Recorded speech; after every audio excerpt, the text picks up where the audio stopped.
Hey guys, tonight we slip into the shadows of a story so peculiar you'll wonder if it's more cartoon than combat. Picture this: Europe in the 1940s, battered and groaning under the weight of war. Its skies ripped open by screaming bombers. But instead of more steel and blood, you find a different kind of weapon creeping onto the battlefield: paintbrushes, inflatable tanks, and a bunch of art school dropouts with secret orders. You're standing there, squinting at a tank column in the distance, but as you move closer, it wobbles like a balloon animal at a grim carnival. You blink twice. This is war, but not as you've ever imagined it. And trust me, you probably won't survive the absurdity. So, before you get comfortable, take a moment to like the video and subscribe, but only if you genuinely enjoy what I do here. And while you're at it, drop a quick comment with your location and local time. I love seeing where everyone's tuning in from now. Dim the lights, maybe turn on a fan for that soft background hum, and let's ease into tonight's journey. Together, you trudge softly into a dimly lit barracks in England, 1944. Where men are hunched over sketchpads instead of rifles. Cigarette smoke curls above their heads as they argue about shading on camouflage netting. These are soldiers, yes, but they're also illustrators, set designers, and engineers of deception. They belong to the 23rd Headquarters Special Troops, better known as the Ghost Army, a unit so secret their parents had no clue what they were really doing. Here's the mainstream fact to anchor you. This army was only about 1,100 men, yet they created the illusion of 30,000 soldiers. It's like throwing a Halloween party with 5 friends and convincing the entire neighborhood that a rock concert's going on inside their official job. Deception convincing the German army that Allied forces were somewhere they absolutely weren't. You step further into their workspace, and there's a guy who looks more like he belongs on Broadway than on the battlefield, slapping paint onto a huge canvas that will become the backdrop for a fake motor pool. Another soldier is quietly stitching patches onto uniforms so they'll mimic different divisions today. They're the 2nd Armored. Tomorrow, maybe the 82nd Airborne. It's like cosplay, but if you get caught, you don't just get laughed. A2 get shot. One quirky tidbit that makes you smirk: their trucks carried inflatable Sherman tanks, the kind you could fold up like a camping mattress. It's said some soldiers even lounged on top of them while inflating others, cracking jokes like, "Hey, don't let the Luftwaffe see us taking a nap on our tank." And imagine the first time a German scout spotted one from the air. He probably scribbled in his notebook, "Yep, definitely real," before heading back to report a phantom battalion. But historians still argue whether these men were truly frontline soldiers or something closer to performance artists with dog tags.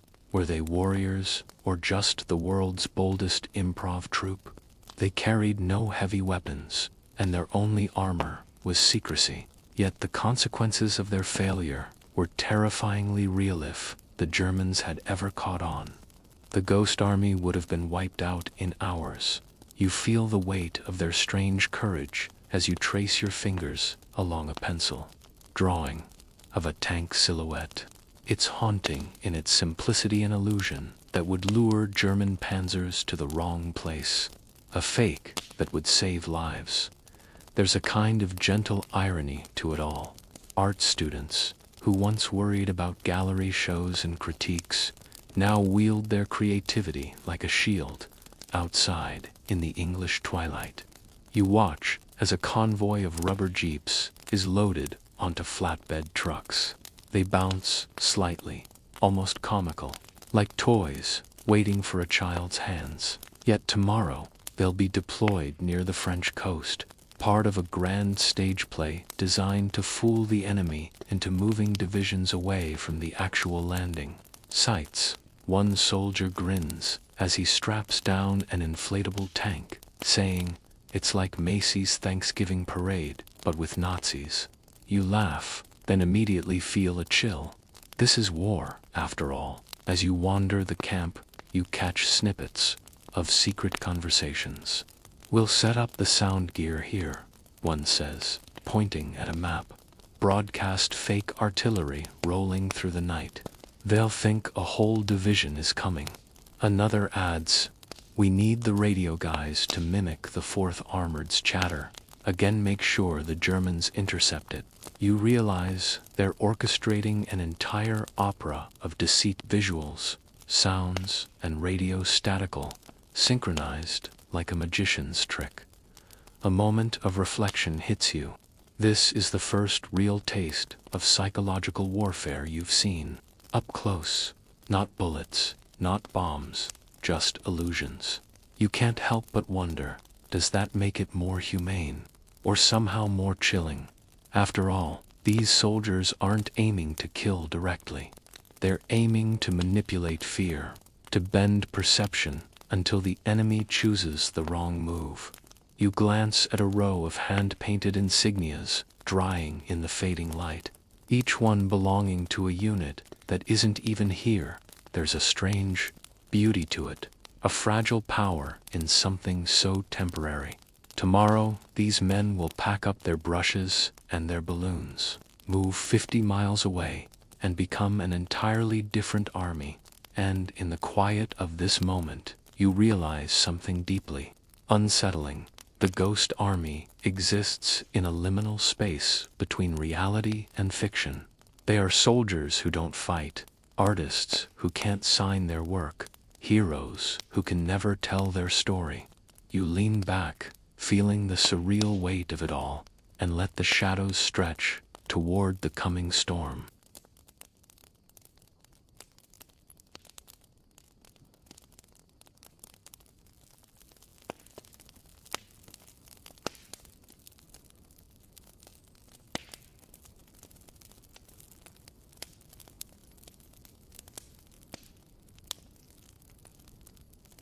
You blink, and suddenly it's midnight on a lonely stretch of French countryside.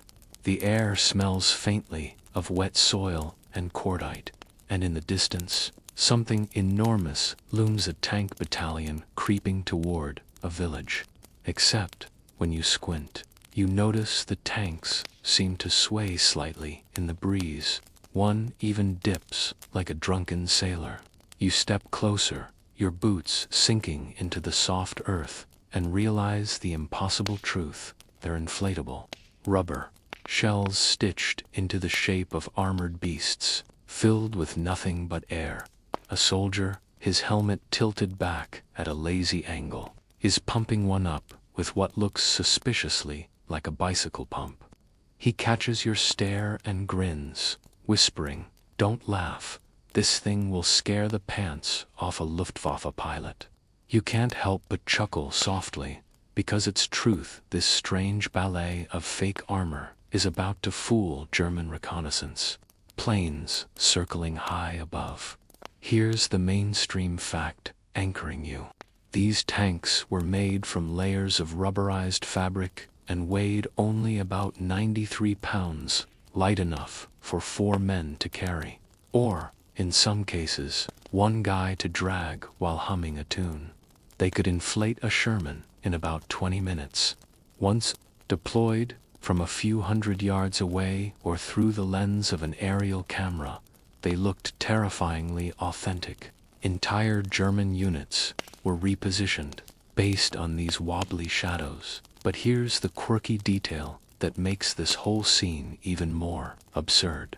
Sometimes the inflatable tanks would literally pop, a wayward twig, a careless bootstep, and PFFFFT. There goes your armored column. Soldiers told stories of waking up in the night to the deflated corpse of a rubber jeep sagging on the ground like a sad balloon animal. One prankster even scrawled, "Don't lean on this tank," on the side of a particularly fragile one. You crouch in the bushes with them, watching as they deploy an entire battalion overnight. They scatter these ghost machines across the field, arranging them at convincing intervals, even leaving fake tire tracks, and stirring up just enough dust to sell the illusion. Then they drape nets of camouflage, just like a real combat unit would. It's almost theatrical leech movement, carefully choreographed. And as you're kneeling there, you hear the hum of an approaching plane. The men freeze for just a heartbeat. Then keep working calmly, as if the enemy above could see them, but would never suspect the truth. A spotlight from the sky sweeps over the field. From up there, it looks perfect.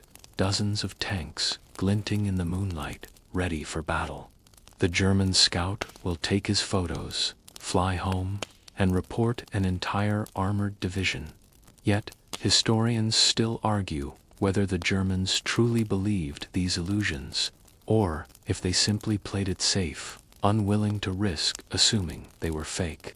Did the Ghost Army trick the enemy's eyes or merely exploit their fear of missing a real threat? The debate lingers, hazy like the mist crawling over this field tonight.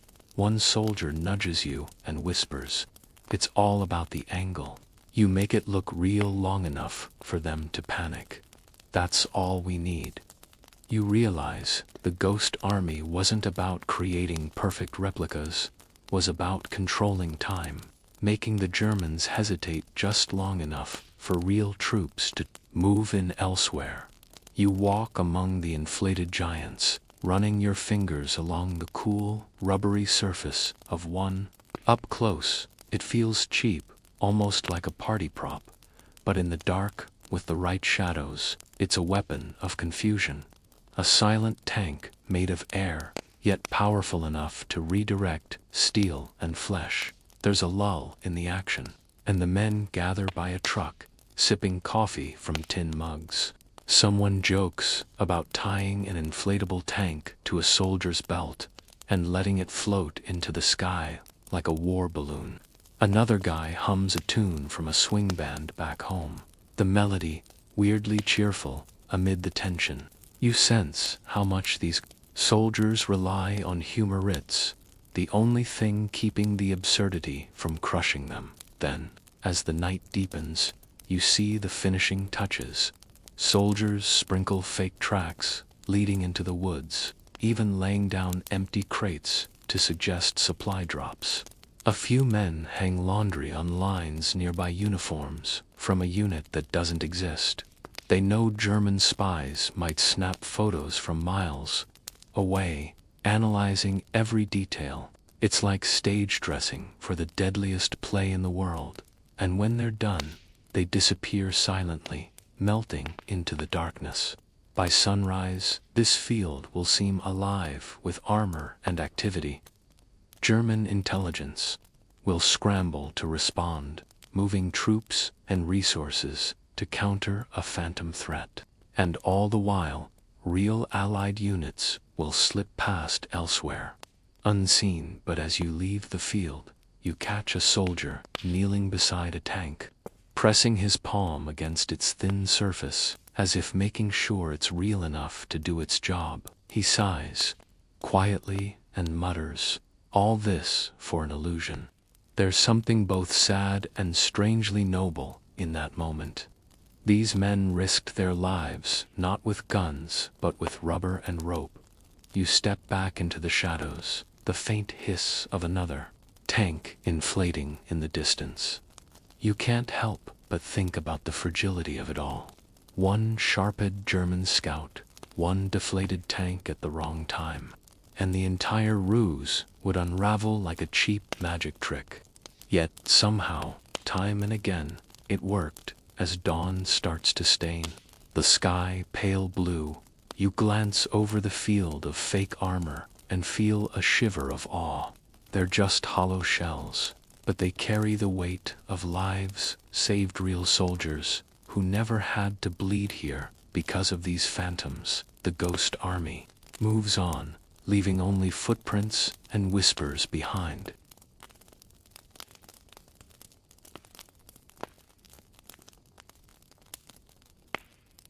You follow the trail of the Ghost Army to a sleepy French village where the silence feels unnatural, as if the walls themselves are holding their breath.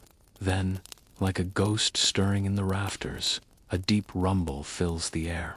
It's not the thunder of an actual tank brigade, but a recording booming from massive loudspeakers hidden inside trucks.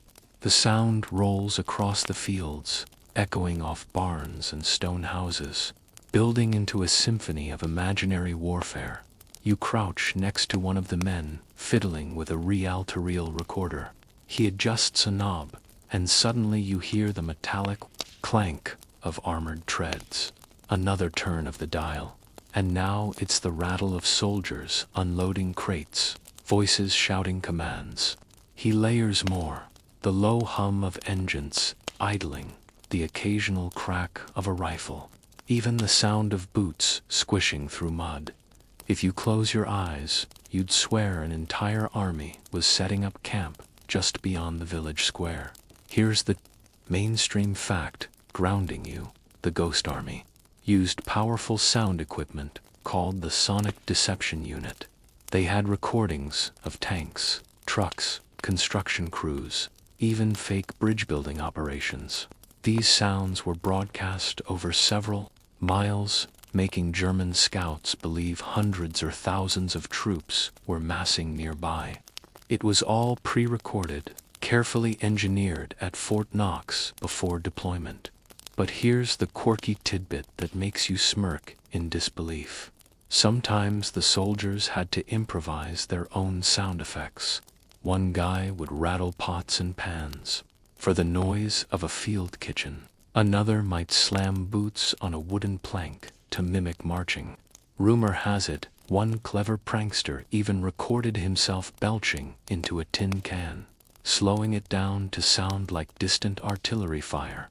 Somewhere, a future Hollywood Foley artist would have been proud.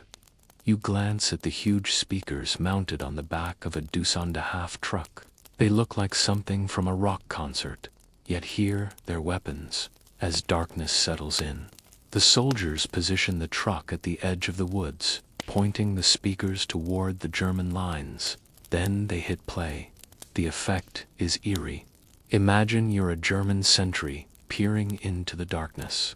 You hear tanks approaching first, faint, then louder, then impossibly close. But when you look through your binoculars, you see nothing. Just the faint outlines of trees swaying in the wind. You panic, unsure if your eyes are failing you, and radio in a warning. By morning, your entire unit might be redeployed to counter an army that doesn't exist. Historians still argue whether the Germans ever caught on to these sound tricks. Did they genuinely believe an invisible force was approaching, or did they suspect something strange but had no choice except to react? After all, in war, hesitation is deadlier than falling for a lie. One of the Ghost Army technicians leans back against the truck and lights a cigarette. It's like being a DJ for a battlefield, he says with a grin. We drop the bass, and the Germans dance wherever we want. You stifle a laugh because the image is ridiculous but true. These men are spinning the soundtrack of a fake invasion. You move through the village, past doorways where the locals peek out nervously. They have no idea this entire show is smoke and mirrors to them. The arrival of Allied troops means hope, even if those troops are made of rubber and sound. One old woman clutches a rosary and whispers a prayer, thinking real tanks are protecting her home tonight. The moral weight of the Ghost Army's deception presses on youth is theater, but with very real consequences for those who believe it. As you wander further, you find a small command post where another layer of the illusion is being prepared. Soldiers sit with typewriters and radios, composing fake messages to match the sounds. Unit Alpha moving toward Sector C at dawn, one says into a headset, his voice calm and clipped. These transmissions are meant to be intercepted by German spies. It's like reading from a script that shapes the enemy's next move. Meanwhile, the sound engineers keep tinkering. They add subtle details, a creak of a bridge under weight, the screech of brakes, even the faint barking of a dog in the distance. Each layer makes the deception richer, more believable. You realize this isn't just noise. It's an auditory illusion crafted with precision. The men chuckle quietly when one recording accidentally loops wrong, making it sound like a single tank endlessly circling a barn. "Whoops," one says, rewinding the tape. Let's not confuse ourselves, too. There's a strange joy in their work, even though failure would mean German artillery raining down on them. And, as the night stretches on, you start to feel the psychological weight of what they're doing. Sound is prima lit, hits you in the gut before your brain can reason. For a German soldier sitting in a foxhole miles away, those rumbling noises would spark adrenaline, fear, and confusion. Do they fight? Do they retreat? Or do they call for reinforcements that leave another sector vulnerable? You sit on a crate beside the sound truck and listen to the final mix, a layered, ghostly roar echoing into the forest. It's oddly beautiful, like a symphony of lies. You imagine the German officers poring over maps, misplacing entire divisions because of what they hear tonight. And for a fleeting second, you wonder, is this war or art? The line blurs in the dark. These men are performers on the world's deadliest stage, unseen but profoundly felt. The tape winds down, the last fake tank rumbling into silence. The technicians pack up quietly, leaving only echoes hanging in the cold night air. By morning, the village will seem untouched, but somewhere beyond the horizon, German troops will scramble into position against an enemy that was never here. You exhale, realizing you've just witnessed the invisible power of sound, and as the ghost army slips away, you can almost hear the faintest laugh in the wind-soft secret, and strangely triumphant.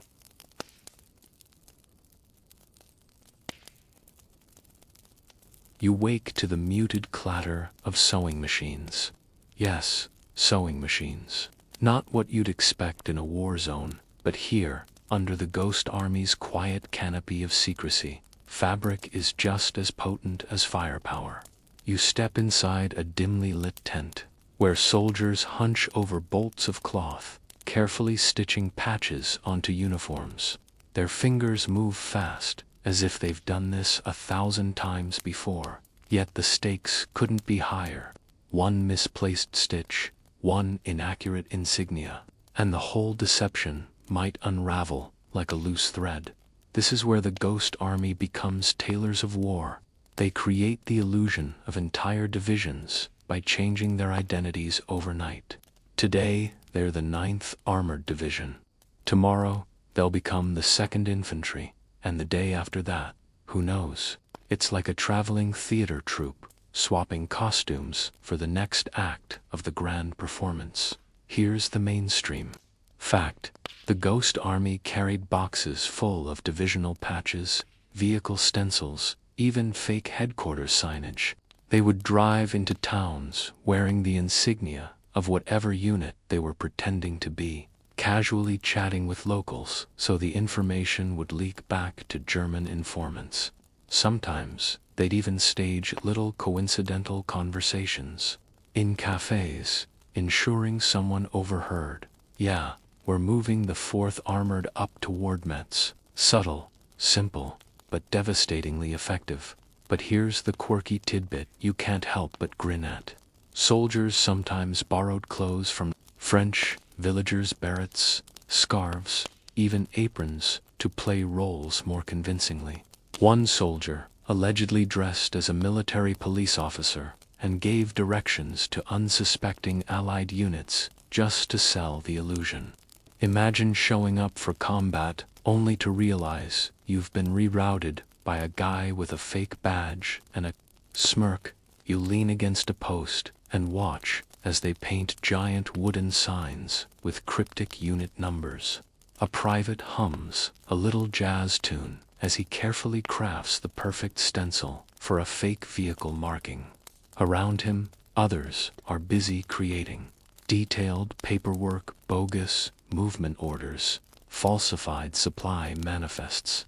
If a German spy snuck in right now, he'd find proof of an entire division preparing for an offensive. And historians still argue whether the Ghost Army's costume work was more impactful than their inflatable tanks or sound effects. Some say these human touches, walking, talking, believable soldiers, were what truly convinced the Germans.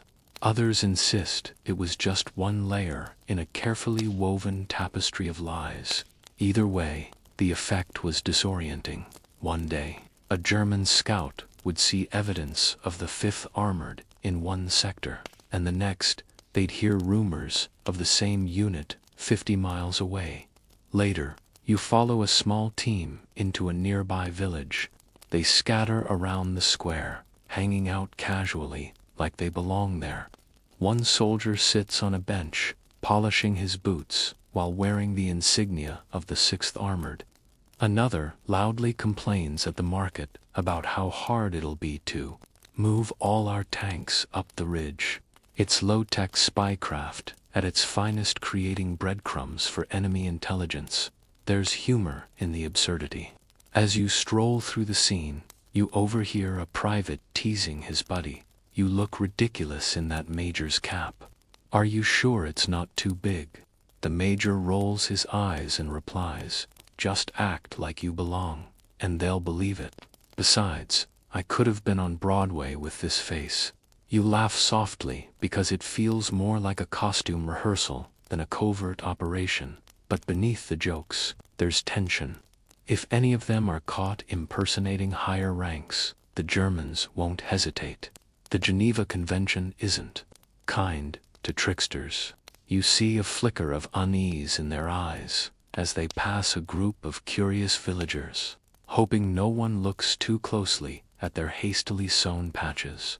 Back at camp, you watch them load crates of carefully labeled ammo, boxers empty, of course, onto trucks. They'll park these in plain sight for German reconnaissance. Even the tire tracks are deliberate, arranged so it looks like convoys have come and gone. There's an artistry in the details.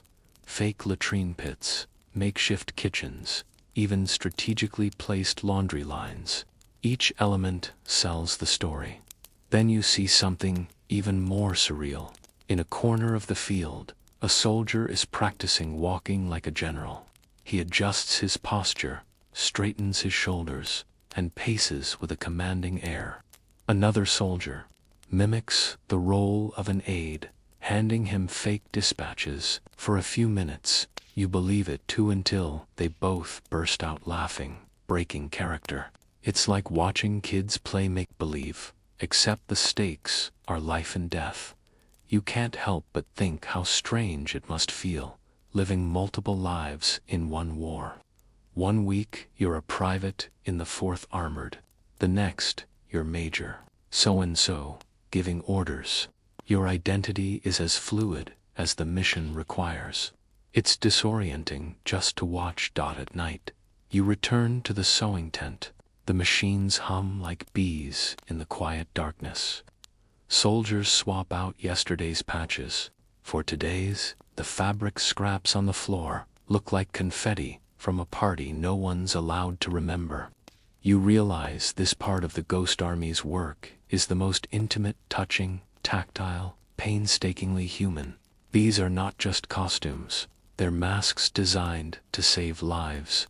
As you leave the tent, you glimpse a soldier holding up a finished jacket, admiring his handiwork. The insignia gleams faintly in the lantern light. He doesn't smile. He just folds it carefully, knowing tomorrow it will help someone believe a lie strong enough to move an entire German division. And as the camp falls silent, you're left with the unsettling thought that in this war, identity itself is a weapon. The Ghost Army doesn't just create illusions, they become them. The night air is crisp, and you find yourself stepping into a tent filled with soft, rhythmic static. Radios hum and crackle like restless insects, their green dials glowing faintly in the dark. This is where the ghost army speaks in whispers, messages, and phantom chatter slipping through the ether.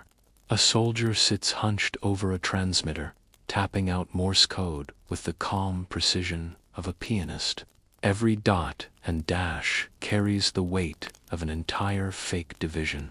This is radio deception, the unseen thread binding the illusion together. Here's the mainstream fact anchoring you. The Ghost Army's radio operators were trained to mimic the communication styles of real units. They studied call signs, message formats, even the quirks of individual operators. A single soldier could convincingly impersonate an entire battalion's radio traffic, creating hours of chatter for German intelligence to intercept. And here's the quirky tidbit that makes you smirk. Sometimes they improvised human drama into the messages to make them feel authentic.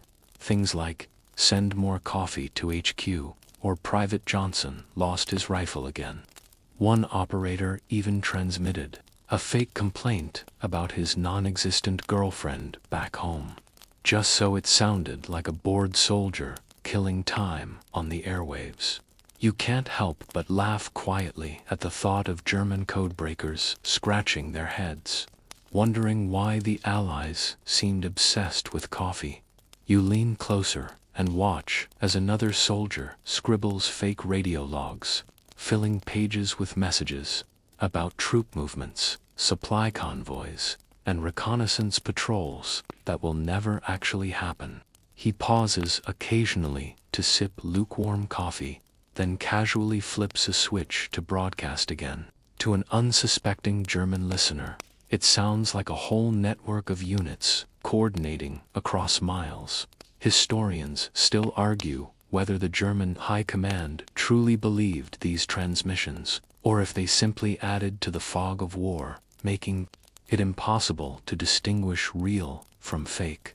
Did the Ghost Army fool the enemy or merely overwhelm them with too much noise to process? Either way, it worked. Divisions were misdirected, resources misplaced, and countless lives spared because the Germans were shadowboxing with ghosts. You watch the operators at work, their faces illuminated by the faint glow of the equipment. The static fades, replaced by a carefully scripted conversation. "Charlie 3, this is Baker 2. We've secured the bridge. Moving armor at dawn." "Copy that, Baker 2. Reinforcements arriving from the east by 0500. Keep positions hidden." It sounds authentic. Too authentic. If you didn't know better, you'd believe a real armored division was camped just outside the woods. There's a brief lull, and one soldier cracks a dry joke. Imagine being the poor German radio guy who has to listen to this all night. Another laughs, replying, "He's probably cursing us in his sleep right now." The humor is soft, almost sleepy, but it cuts through the tension like a warm knife. The operators move with a strange calmness, almost like stage actors hitting their cues. Timing is everything. Too much chatter at once would seem suspicious. Too little, and the Germans might ignore it. It's a balancing act, just enough noise to seem busy, but not enough to break the illusion. Then, unexpectedly, you hear one operator reading a coded lost message, a trick designed to be intercepted. It deliberately mentions an ammo dump vulnerable to airstrike. You glance at the others, and they grin slyly. That fake tip will lure German bombers to an empty field tomorrow, wasting their fuel and time. It's deception within deception, like a hall of mirrors. As you move deeper into the tent, you notice a map pinned to the wall. It's covered with tiny pins and scribbled notes about real Allied positions and fake ones. Lines of radio chatter connect them all like a spiderweb. It's dizzying to look at this small team is manipulating an entire battlefield from behind a curtain of static. There's also a moral grayness lingering here. You sense it in the operators' quiet moments, in the way they stare at the radio.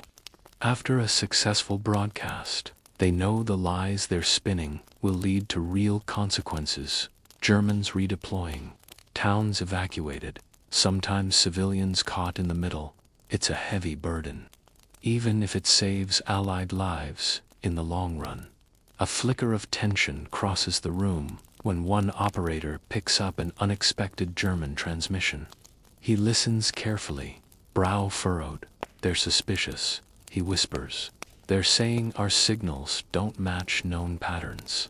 The room goes still for a moment. Then another operator calmly replies, "Adjust the timing, add some filler chatter, make it sloppy like the real guys do." Within minutes, they've patched the inconsistency, smoothing the rough edge of their illusion. You're struck by how intimate this work feels. It's not loud or flashy like a tank charge. It's quiet, patient, deliberate. These men are invisible. Puppeteers tugging at the strings of an entire army miles away. Outside the tent, the night is still. But if you close your eyes, you can hear the ghost army's whispers carried on invisible waves, bouncing across hills and forests, sliding silently into German headphones. Somewhere on the other side of the lines, an officer is moving pins on his own map, convinced he's discovered an Allied buildup that doesn't exist, as the last fake transmission of the night fades into static. The soldiers finally relax. One stretches his arms and yawns. Another quietly hums a lullaby, as if trying to soothe himself after hours of deception. You realize that, in their own way, they're fighting fatigue and fear, like any frontline soldier, just with radios instead of rifles. Before leaving, you glance once more at the equipment. It's simple by today's standards, almost quaint. Yet in these hands, it's a scalpel sharp enough to carve the battlefield into shapes the enemy could never predict. As you step out into the cool night, you can still hear faint echoes of Morse code in your head, like the heartbeat of a ghost army that exists only in sound and imagination. You wander into a clearing at dusk, where the ghost army's camp sprawls like an unfinished movie set. At first glance, it looks overwhelming. Rows of trucks, clusters of tanks, supply tents, stretching as far as the eye can see. But then you pause and count. Wait, there are only a handful of actual soldiers here. The scale doesn't match the people. That's when it hits you. This entire Grand Army is a mirage. Here's the mainstream fact that anchors the moment. The Ghost Army was just 1,100 men. 1,100, barely the size of a single infantry battalion. Yet they created the illusion of 20,000 to 30,000 troops. They relied on a careful cocktail of inflatable armor, fake radio chatter, sound deception, and visual trickery to seem impossibly vast. It was the art of looking bigger than you really are, the battlefield version of bluffing with a terrible poker hand. You watch them move through the camp with deliberate precision. One team is inflating a row of jeeps. Another is laying fake tire tracks in the mud. A third group sets up empty tents, dozens of them, so that from above it looks like hundreds of soldiers are sleeping there. Then they light just enough campfires to seem authentic, letting thin trails of smoke rise into the twilight. But here's the quirky tidbit that makes you grin. Because there were so few men, they sometimes had to double back and act like different soldiers in the same day. A guy might march past a German scout plane wearing one uniform in the morning, then swap insignia and march past again in the afternoon as someone else entirely. One veteran joked, We were our own reinforcements. You stroll further into the camp and notice how eerily quiet it is. No shouting officers, no heavy machinery grinding away, no mess halls buzzing with hundreds of troops. Just a few low voices and the occasional hiss of an air pump. From a distance, it's convincing. Up close, it feels like an abandoned carnival, and historians still argue whether the Germans fell for the Ghost Army because of the quality of the deception, or because they couldn't risk ignoring any threat. Did they genuinely believe in this phantom force, or did they simply react to avoid the embarrassment of missing a real attack? The answer remains foggy, like the smoke curling above those empty tents. One soldier waves you over. He's sketching a quick map in the dirt, showing how their division will appear overnight. We'll put the tank depot here, he says, stabbing the ground with a stick. Then we scatter a few jeeps along the road. By morning, any flyover will think we're a full armored regiment.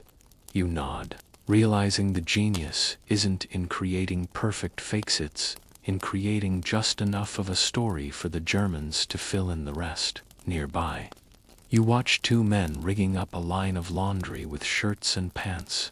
They laugh as they pin up an absurdly large pair of boxer shorts.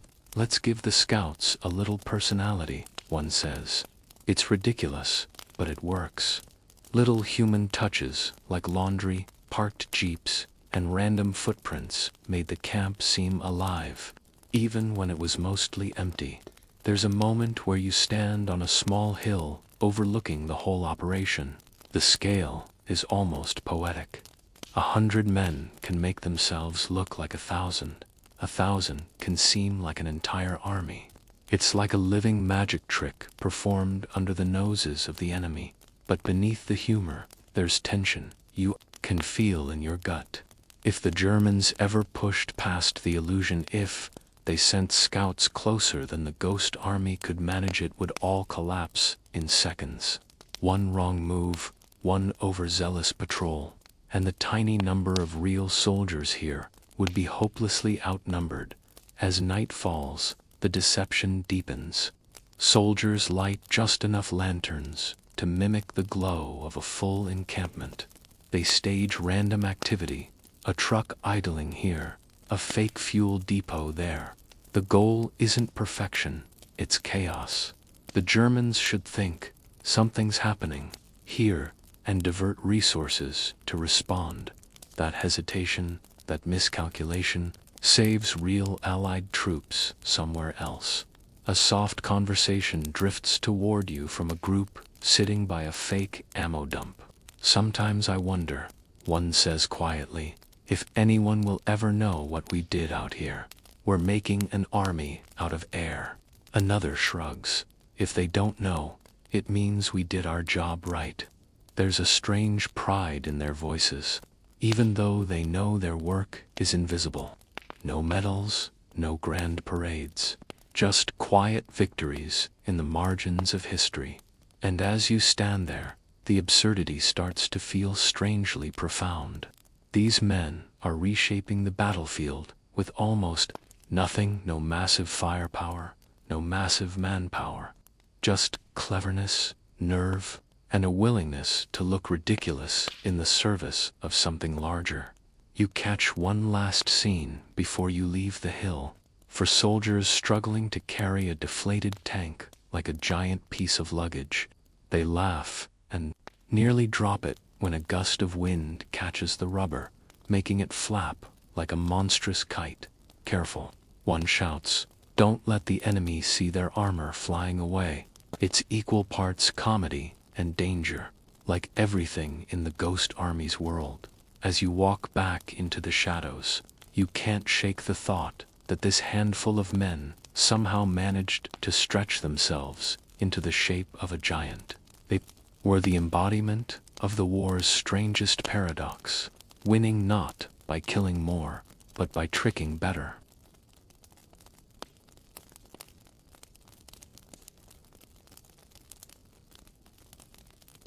The sound of the sea reaches you first, soft, rhythmic hiss like a lullaby.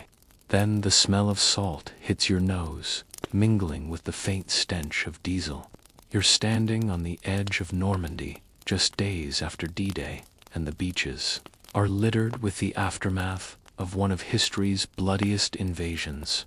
But even here, in the middle of chaos, the Ghost Army is quietly at work, shaping the next moves of this colossal campaign. Here's the mainstream fact to anchor you. After the Normandy landings, the Ghost Army played a crucial role in misdirecting German forces away from the real Allied thrusts. They created the illusion of major divisions massing in places where there were none, keeping German commanders guessing and stretching their already battered defenses thin. Without these illusions, the Allies would have faced even more brutal resistance in the days following the invasion. You follow a small detachment of ghost soldiers inland, away from the carnage of Omaha Beach. They move fast, setting up inflatable tanks in a farmer's field, stringing radio wires through hedgerows, and positioning loudspeakers on trucks. Their mission: make the Germans think the Allies are preparing a second amphibious landing elsewhere, forcing them to divert reinforcements from the real front lines. Here's the quirky tidbit that makes you raise an eyebrow. Some of the soldiers painted fake tire tracks on the sand using roller's ease, like paint rollers, to make it look like heavy vehicles had come ashore where they hadn't. Others staged random gear drops, scattering empty crates, and used fuel cans in plain sight for German scouts to discover. Imagine being a soldier in a war and spending your day artfully arranging trash to fool the enemy. The tension in the air is palpable. You know the Germans are desperate to stop the Allied advance. If they realize the deception, they could launch a counterattack that wipes out this tiny unit. Yet the men here work calmly, almost cheerfully, like stagehands setting up for a play. One soldier quips, "We're the only guys who can lose a battle and still say, 'Relax. It wasn't even real.'" You smile despite the grimness. Historians still argue whether the Ghost Army's operations in Normandy truly altered the outcome or simply amplified the confusion already swirling in the German high command. Some claim the deceptions delayed crucial panzer divisions from reaching the real battle. Others say the Germans were already too overwhelmed to respond effectively. But in this moment, as you watch the Ghost Army scatter their props across the landscape, it feels like they're bending the course of history with invisible hands. You crouch near a hedgerow and listen as they broadcast fake radio chatter. Unit Bravo reports visual on enemy armor moving west, one operator says in a steady voice. Another responds, "Copy, Bravo. Reinforcements arriving from beachhead. Hold position." It's so convincing, you almost believe it yourself. Meanwhile, a team of soldiers erects what looks like a bustling supply depot. Wooden crates are stacked neatly, tents are pitched with careful precision, and laundry lines sway gently in the coastal breeze. But it's all hollow. No real supplies, no real troops, just enough of an illusion for a German pilot to snap a grainy photo and report, "Yes, a major buildup is underway here."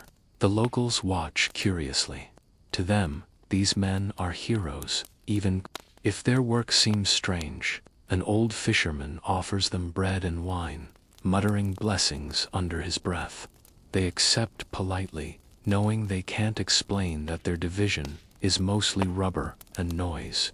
There's a bittersweet beauty in the secrecy. As dusk falls, you catch sight of a German reconnaissance plane droning overhead.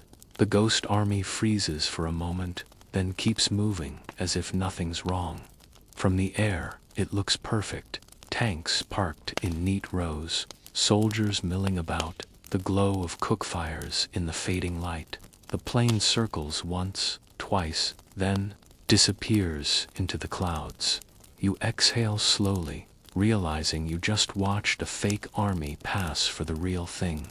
Somewhere in a German HQ tonight, an officer will slide that reconnaissance photo across a table and say, "They're regrouping here. We must move our reserves immediately." And because of that decision, the real Allied advance will meet weaker resistance elsewhere. Lives will be spared not by bullets, but by rubber and radio waves. Later, around a dim campfire, a few ghost army men swap stories quietly. One admits, "I keep thinking about the real guys who hit the beaches. They bled for every inch, and here we are tricking the enemy with toys." Another replies, "Maybe we're saving the next wave from bleeding too." There's a heavy silence after that. No one disagrees. You wander down to the shoreline and stand where the water laps gently at the sand. In the moonlight, you can still see the scars of the invasion burned-out landing craft, twisted metal, dark stains on the tide, and just beyond, the faint outline of inflatable tanks waiting to be moved inland. They look almost ghostly in the pale light, fragile yet strangely defiant, and for a fleeting moment you realize how surreal this war has become.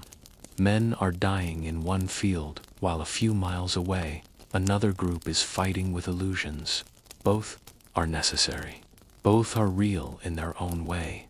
As the night deepens, you hear the soft hiss of an air pump inflating yet another Sherman. The rhythmic sound blends with the waves, creating an odd lullaby of war. And you know that by morning, this quiet stretch of Normandy will seem alive with forces that aren't truly their phantoms protecting the living. The rain starts as a drizzle, tapping softly against your helmet, then builds into a steady curtain that blurs the horizon. You're standing in a small French town near Metz, its cobblestone streets glistening like dark glass. Here, the ghost army is about to pull off one of its riskiest illusions, yet one that requires not just props and sound, but people stepping directly into the spotlight. You spot a soldier adjusting the brim of a crisp officer's cap. He straightens his uniform, polishes his boots with a rag, and studies himself in a cracked shop window. This man is about to impersonate a general, not in private, not in a quiet camp, out in the open, in front of villagers, spies, and anyone who might whisper to the Germans. One slip, one wrong salute, and he's dead. Here's the mainstream fact that sets the stakes. Part of the Ghost Army's mission included impersonating high-ranking officers and entire command staffs. They would drive into towns wearing insignia of famous divisions, meet with local officials, and inspect areas as if preparing for major operations. Word would inevitably leak to German intelligence, who would then reposition their forces to counter the fake buildup. And here's the quirky tidbit that makes you grin nervously. Some of these fake officers practiced their swagger in front of mirrors, mimicking the exact way a general might walk or hold his chin. One soldier, a former stage actor, taught others how to look important just by standing still. He even gave tips like, "Generals don't look around, they expect others to look at them." You trail behind a small convoy of jeeps as they roll into the heart of Metz. Soldiers hop out, planting convincing unit signs and chatting with locals in broken French. They drop hints about new Allied divisions arriving soon and preparations for a massive push. It's all theater. The audience, German spies who blend into the village crowd, pretending to shop for bread. Historians still argue whether these officer impersonations were the boldest part of the Ghost Army's playbook or the most reckless. Some say these missions directly misled German field commanders into overcommitting troops. Others suggest the Germans simply filed it away as possible intel without fully believing it. But standing here, watching a 22-year-old soldier pretending to be a colonel with perfect calm, you can feel the razor-thin line between genius and disaster. The man posing as a general steps into the town square. His aide also fake holds a clipboard and gestures at imaginary positions on a map. A few French children gather nearby, pointing at the shiny jeep. An old woman peers out her window. Every glance matters. One wrong move could unravel everything. Then, suddenly, a local approaches, offering wine as a gesture of gratitude. The general accepts with a smooth nod and a single, rehearsed phrase in French. He's careful not to say too much. Too many words would reveal his limited language skills. Instead, he lets his uniform and demeanor do the talking nearby. A soldier deliberately chats loudly with a villager about the 6th Armored Division moving in tomorrow. He even gestures toward the outskirts of town where a cluster of inflatable tanks and trucks will be discovered by German scouts later. It's like planting breadcrumbs for the enemy to follow. There's humor in the absurdity. One of the fake aides whispers, "Can you believe we're acting like big shots in the middle of a war zone? My mom still thinks I'm typing supply lists." Back in England, another snorts quietly and replies, "At least you look good doing it." The laughter is soft, nervous, but it helps them stay loose as the staged inspection wraps up. The convoy deliberately takes a long, winding route out of the village, slow enough for everyone to notice.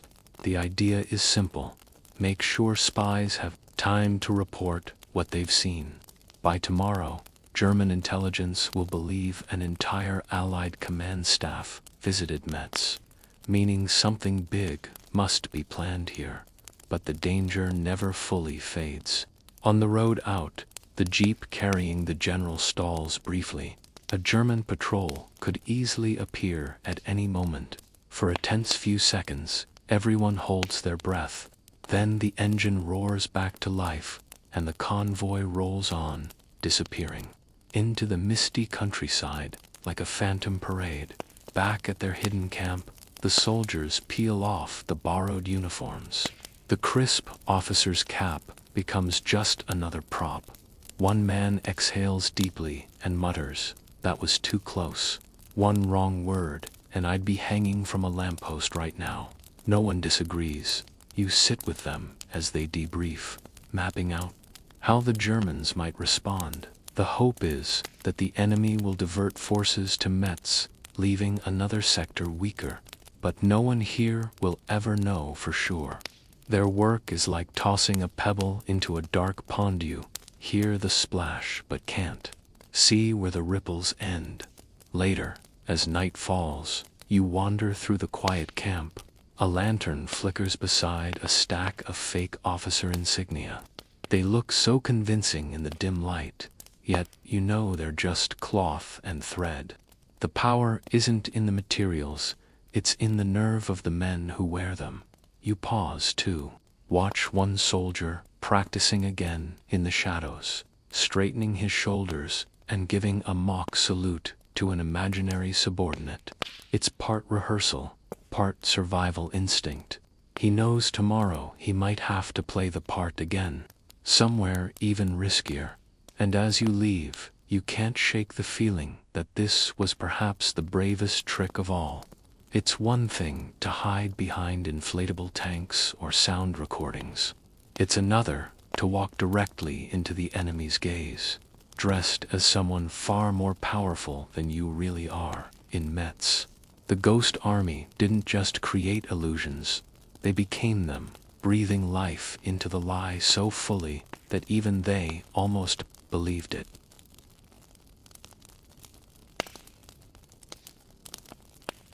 The wind carries the scent of damp stone and scorched earth as you make your way to the outskirts of Metz, where an eerie stillness hangs over the ruins.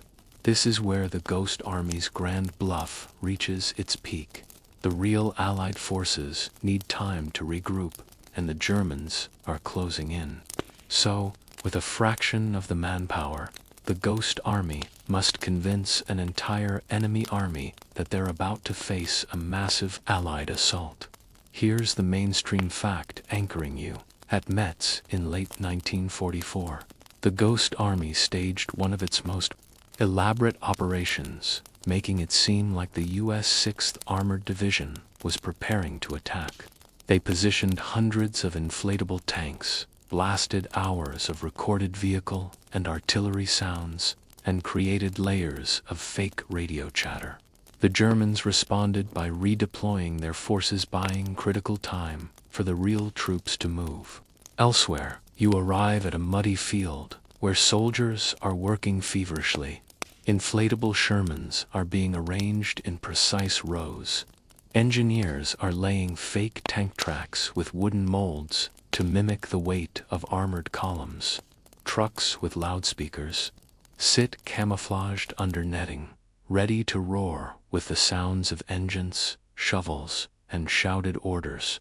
It feels like the backstage of a giant play, except the audience this time carries rifles and artillery. Here's the quirky tidbit that makes you blink in disbelief. To sell the illusion even further, the Ghost Army sometimes sent out dummy patrols, a few men walking the same route multiple times to make it look like a large force was scouting the area. They'd change hats and jackets, then loop around again, hoping German observers were far enough away not to notice the faces were the same.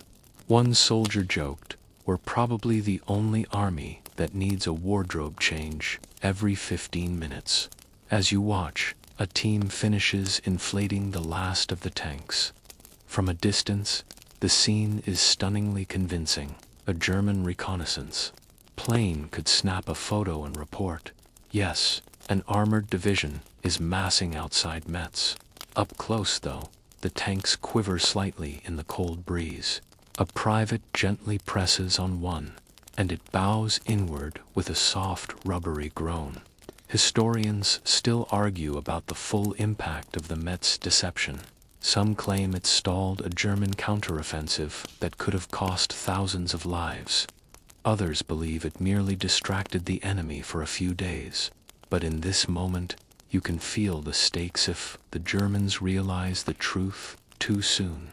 This handful of men will be obliterated in minutes. You trail a soldier into the ruined village nearby. He's planting fake supply crates and scattering empty ammo boxes in the rubble. Another soldier hangs laundry on a line mud-stained uniforms, marked with the insignia of the 6th Armored Division. Little details like this make the illusion seem alive. From a German spyglass, it'll look like an entire division is camped here, preparing for battle. Then the sound deception begins. A low rumble seeps into the night, echoing through the empty streets. At first, it's faint, almost like distant thunder. Then it grows louder. Engines revving, steel treads grinding over cobblestones, men shouting orders. The noise bounces off the stone walls, creating the illusion of depth and movement. If you didn't know better, you'd swear hundreds of tanks were on the move. Near the edge of the village, soldiers man the radios. They're transmitting carefully scripted chatter about bridge reinforcements and fuel shortages to simulate a massive operation. They speak in calm, clipped tones, knowing full well that German intelligence is likely intercepting every word. It's a delicate dance. Too much detail might expose the ruse, but too little won't sell the illusion. There's a tense moment when someone spots movement on a Rija German scout perhaps. Everyone freezes. The sound truck cuts off mid-broadcast.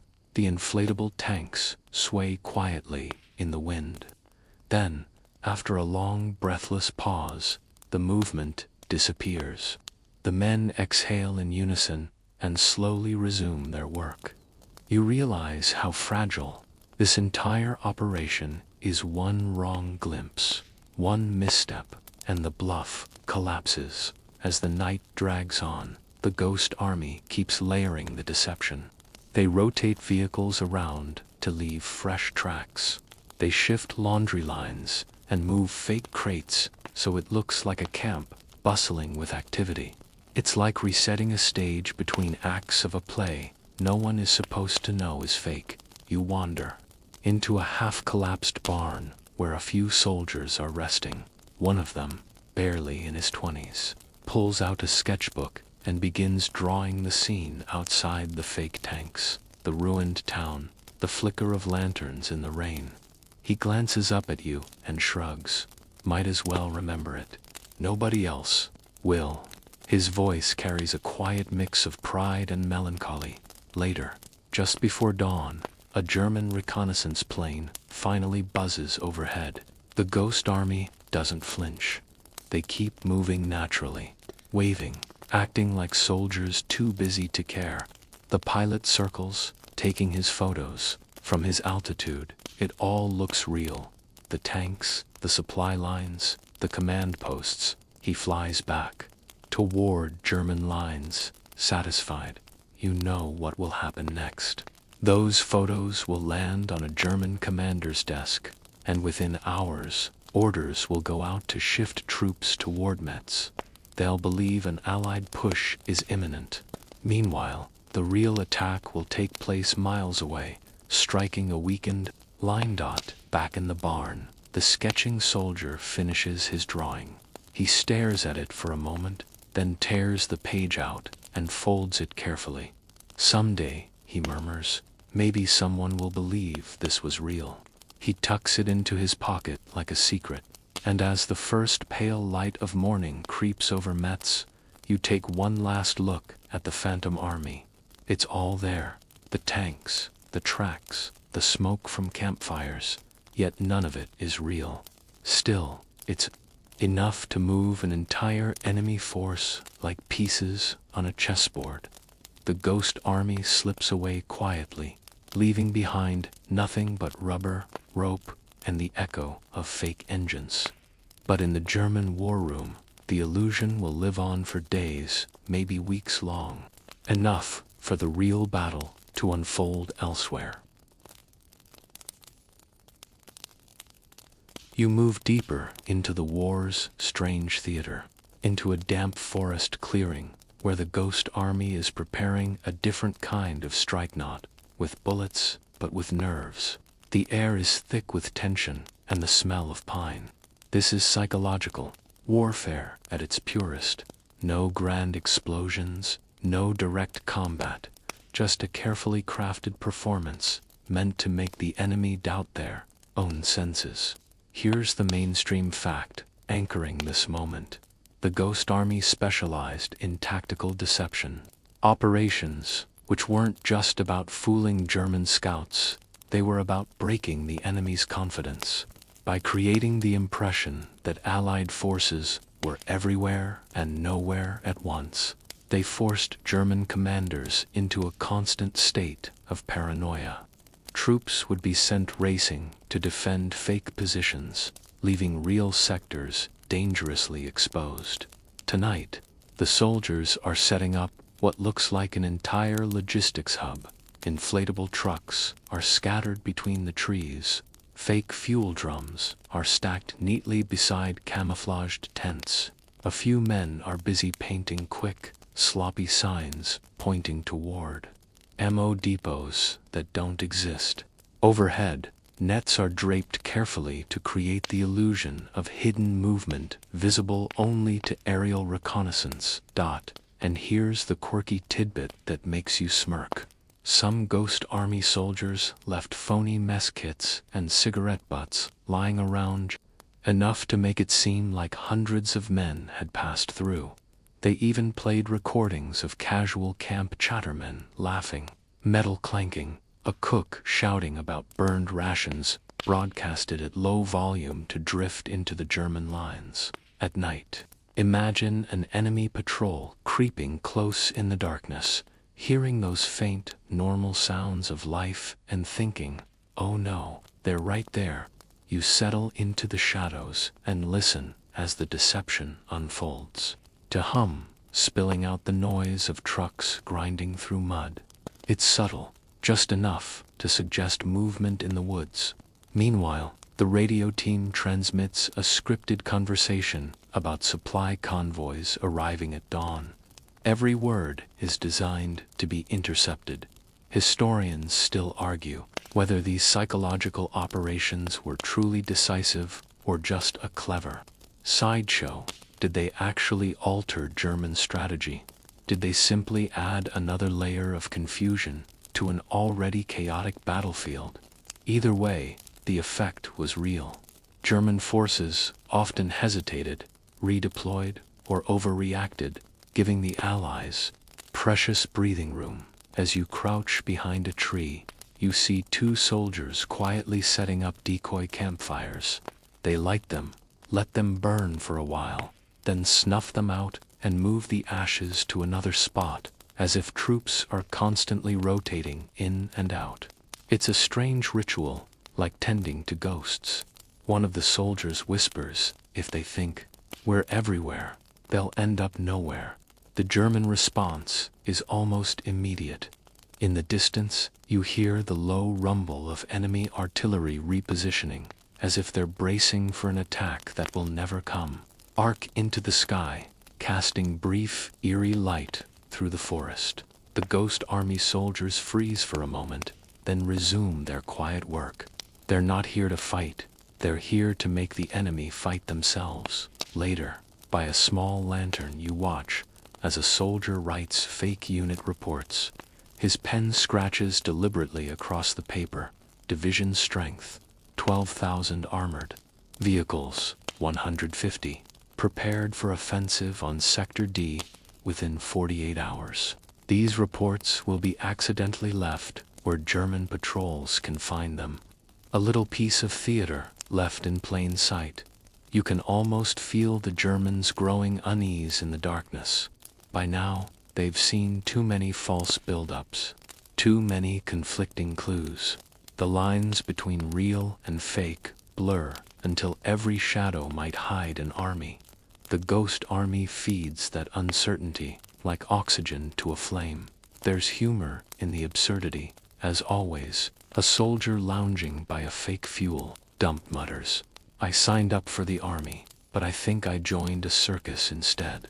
Another replies, "Hey, at least our elephants are inflatable."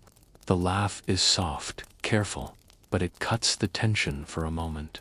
Then a more somber note hits. One of the older men sighs and says quietly, "Somewhere out there, real kids are dying right now.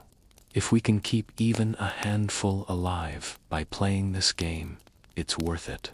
His voice trails off into the hum of the forest, and no one answers. As the night deepens, the forest becomes a stage.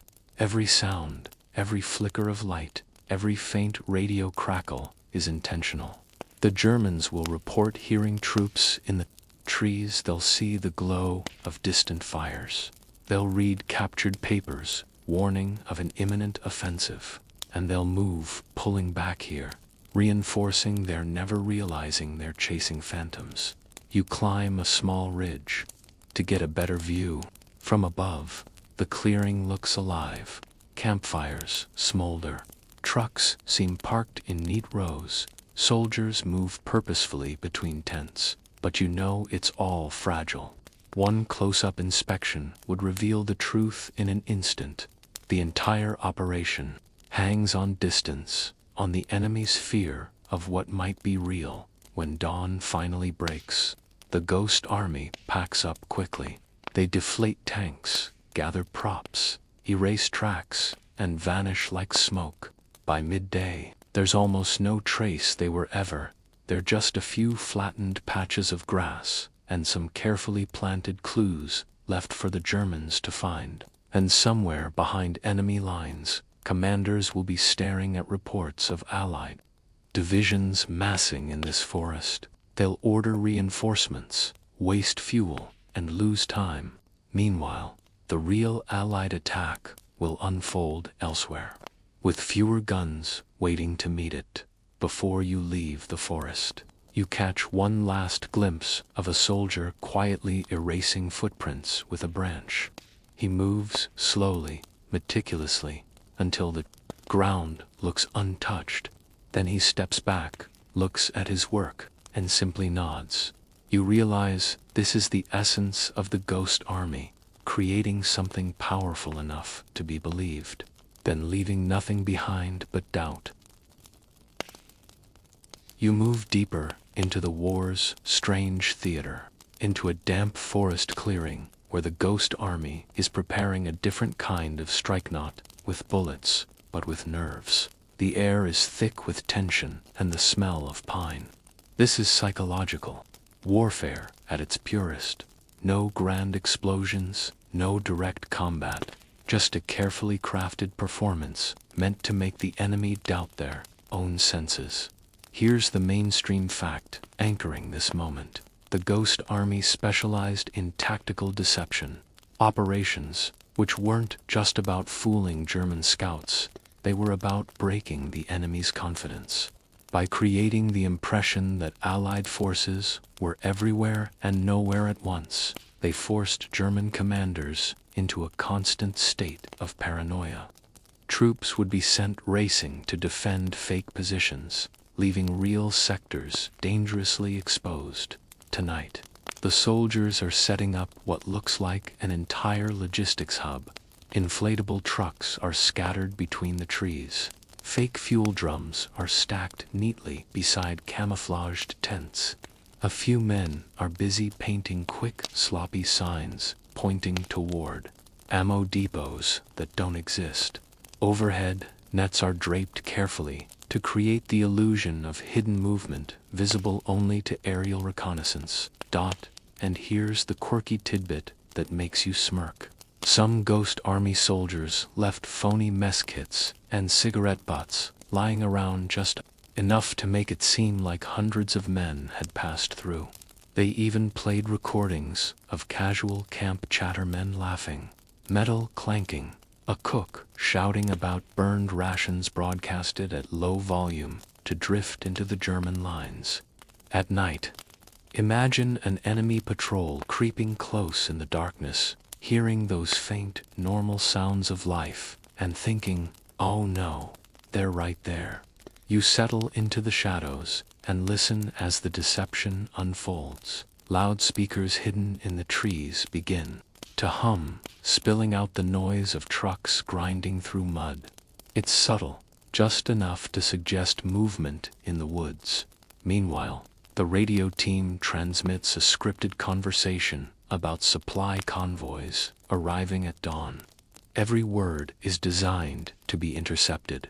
Historians still argue whether these psychological operations were truly decisive or just a clever sideshow.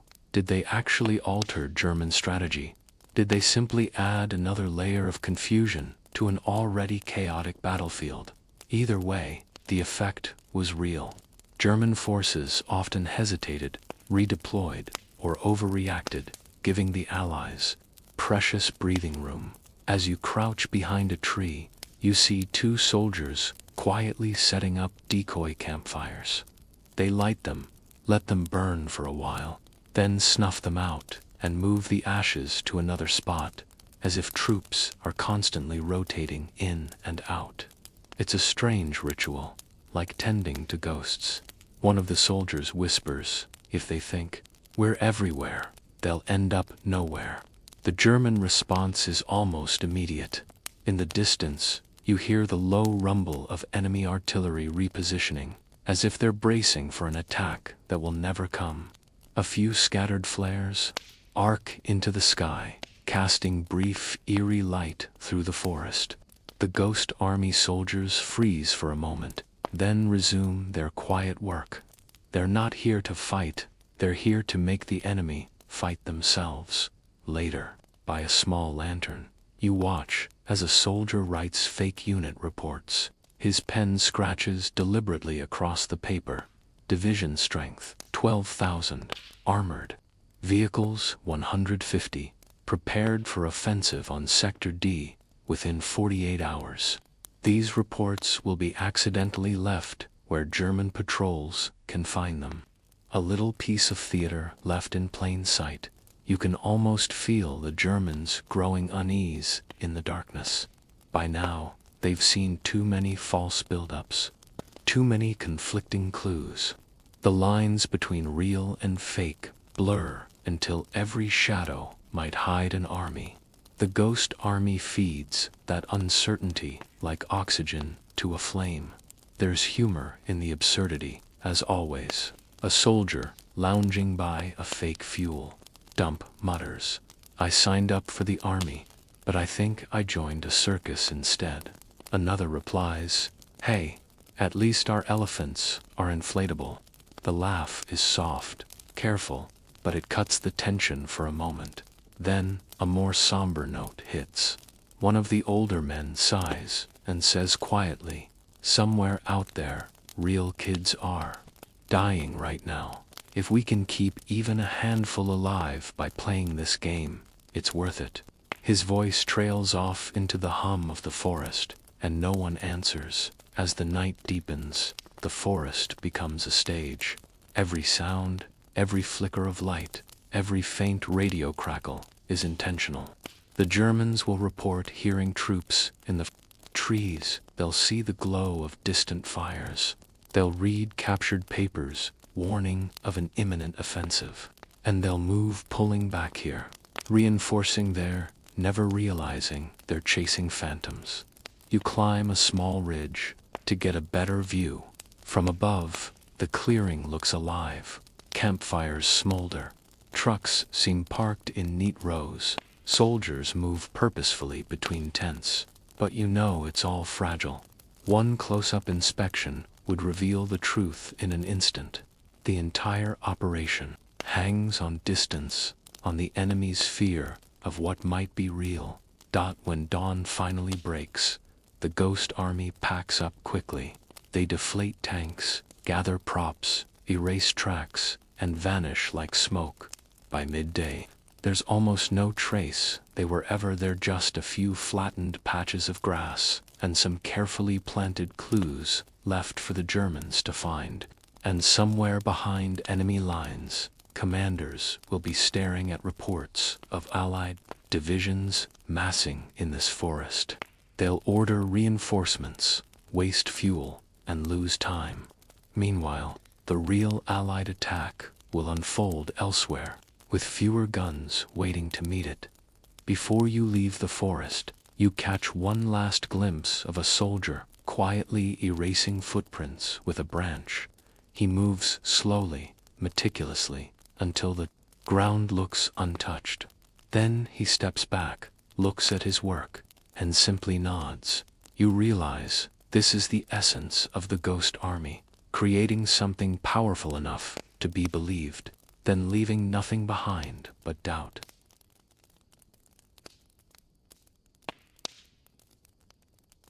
The rain has stopped, but the ground is still soft and muddy as you follow the ghost army to another temporary staging ground. This one is a little different. There's tension in the air, sharper than usual, because they're pushing the limits of their luck. This time, they're setting up dangerously close to German patrol routes.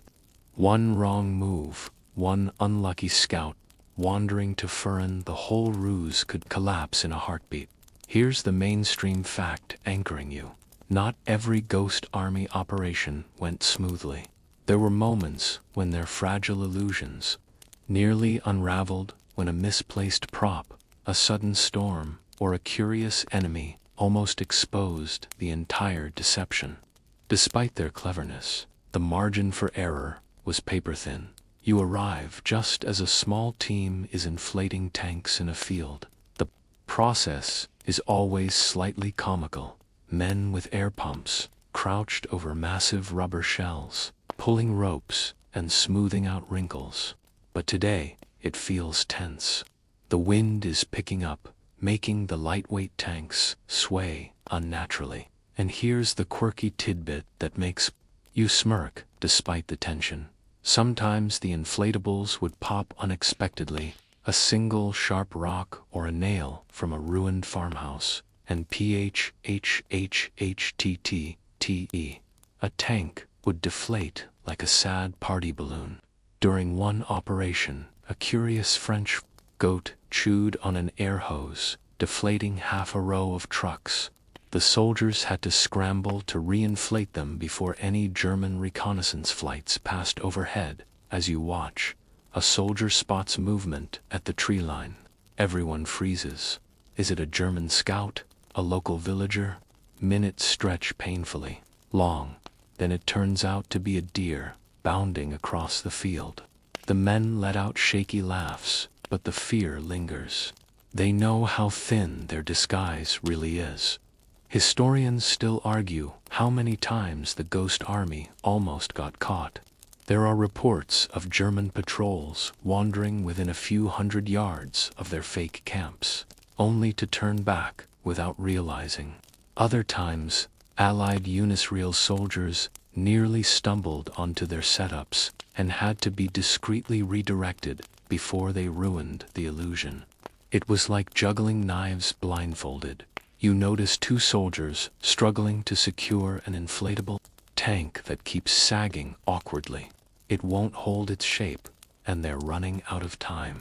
One of them curses under his breath. "We can't leave it like that. If a plane flies over now, it'll look wrong." Another replies, "Then make it look like it's covered in camo netting. At a distance, they won't know." They throw a hastily rigged tarp over it, praying it'll pass. Nearby, the sound team is having its own crisis. A reel of recorded engine noises jams mid-broadcast, looping the same clank over and over. It sounds unnatural. One technician scrambles to fix it, sweating bullets as he fiddles with the tape. Come on," he mutters, finally snapping it back into rhythm. If the Germans had heard that glitch, they might have realized something was wrong. You can feel the pressure mounting. There's a strange kind of bravery in this, not the loud, heroic kind, but the quiet, anxious kind. These men aren't charging into battle with rifles. They're risking exposure with props and lies. If they're discovered, they'll have no chance to fight back. Later that night, a sudden storm rolls in. The wind howls through the trees, threatening to tear down camouflage nets and toss inflatable tanks like toys. Soldiers rush into the rain, hammering stakes deeper, holding ropes, trying desperately to keep the illusion intact. One yells over the wind, "This is worse than the enemy." And another laughs grimly, "At least the Germans don't blow us away like this." When dawn breaks, the storm finally eases, and the men survey the damage. A few inflatables are half collapsed, listing to one side like tired beasts. Tire tracks they carefully carved into the mud have washed away. The sound, equipment is soaked. They work silently, fixing what they can, replanting the clues before any German planes appear. Then comes the scariest moment yet. A German reconnaissance plane drones overhead earlier than expected. Everyone goes still. A soldier crouches beside a deflated jeep, holding it upright with his bare hands so it looks passable from above. Another man lies flat on the ground, clutching a camouflage net to keep it from blowing off the tanks. The plane circles once, twice, then finally veers away. When it's gone, the soldiers collapse into relieved laughter. One pulls out a cigarette with trembling fingers and mutters, "If they had flown any lower, they'd have seen the strings." The reality is sobering. They're always seconds away from disaster. You wander through the aftermath and find a small wooden crate tucked under a tarp. Inside are stacks of fake documents, maps marked with phony troop positions, forged orders with realistic signatures. These are meant to be accidentally left behind for enemy scouts. You realize how much planning goes into every detail, even knowing it can all be undone by one gust of wind or one curious soldier in the wrong place. Later, in a quiet moment, A young Ghost Army private leans back against a tree and sighs. "It's funny," he says softly. "People think war is all about strength, but this is all about holding your nerve." His words sink into the damp air like a truth too heavy to ignore. As evening falls, the men finally finish restoring the illusion. From the right distance, the camp looks perfect again. The tire tracks are fresh. The radio chatter flows smoothly. But you know it's all hanging by a thread, ready to unravel with the slightest nudge. And as you step back, you realize this is the hidden side of the Ghost Army. Not just the clever tricks, but the constant, grinding fear of being discovered. But the close calls they survived without the illusion collapsing completely. The sun is low over the French countryside, throwing long shadows across a clearing where a few Ghost Army soldiers are gathered around a battered wooden table. They look different from the typical hardened infantrymen you've seen elsewhere. One has paint smudges on his fingers. Another fiddles with a small sketchbook, doodling casually between assignments. A third hums a jazz tune under his breath, his helmet tilted back like he's still in an art studio. Here's the mainstream fact anchoring this part. The Ghost Army was composed of some of the most unlikely soldiers in the U.S. Army.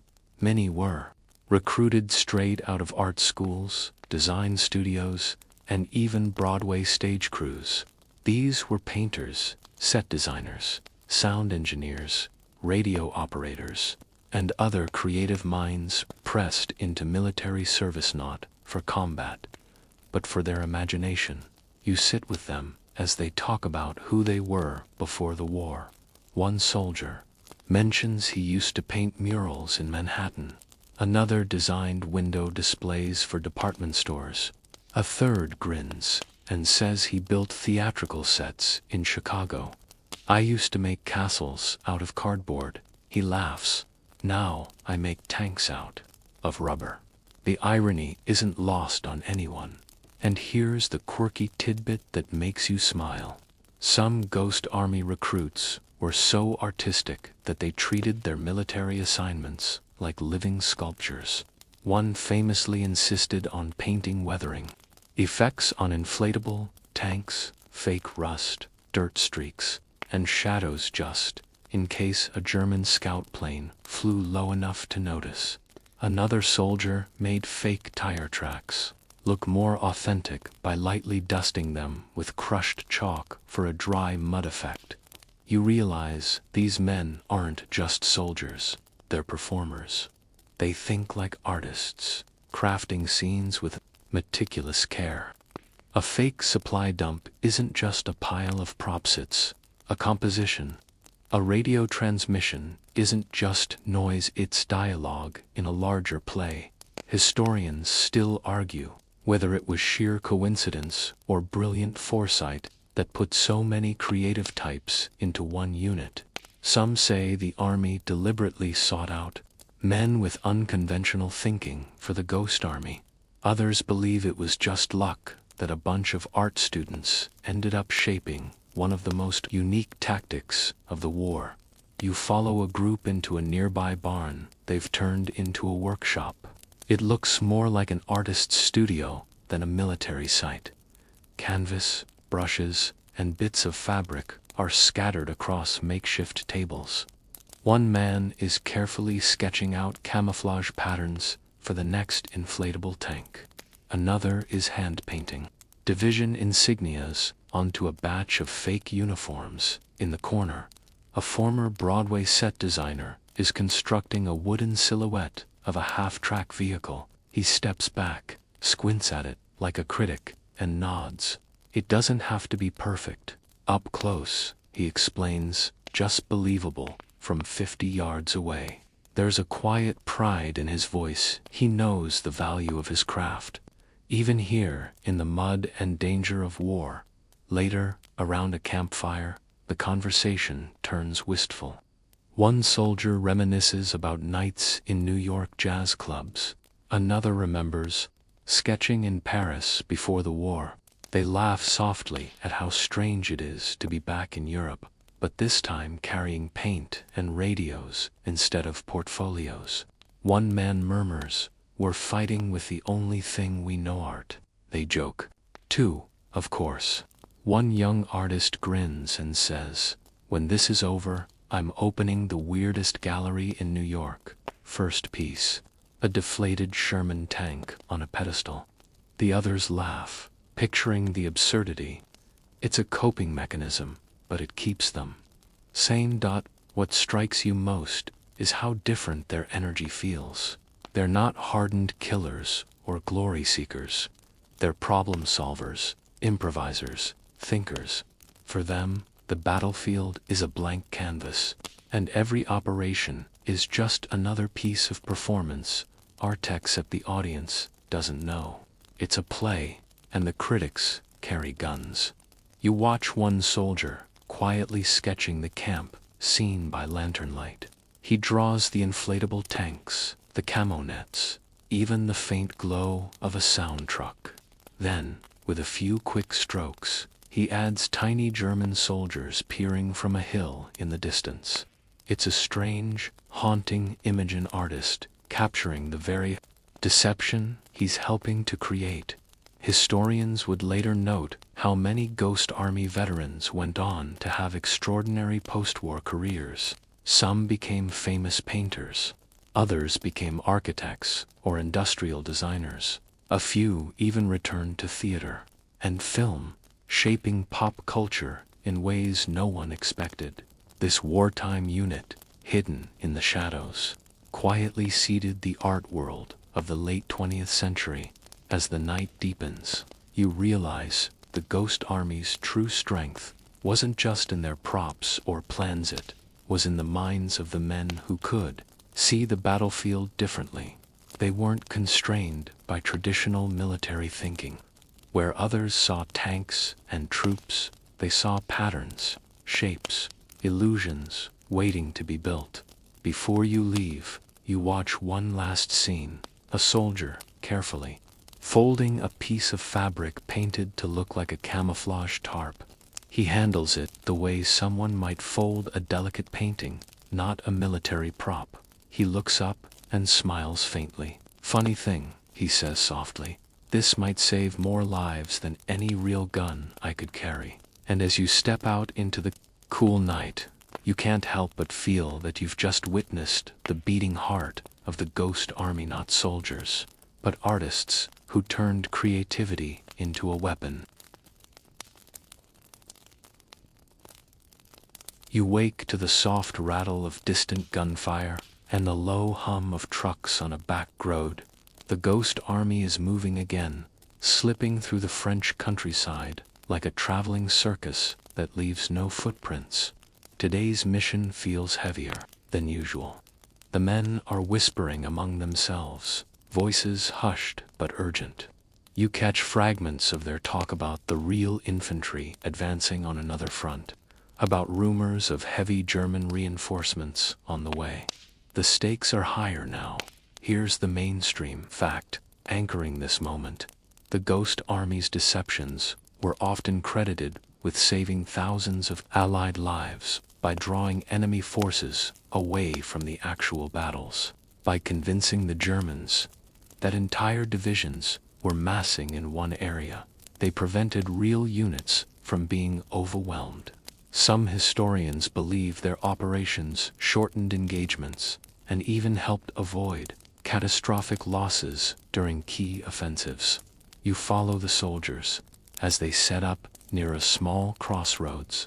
It's a perfect stage, a place the Germans are likely to watch closely, but just far enough from their patrol lines.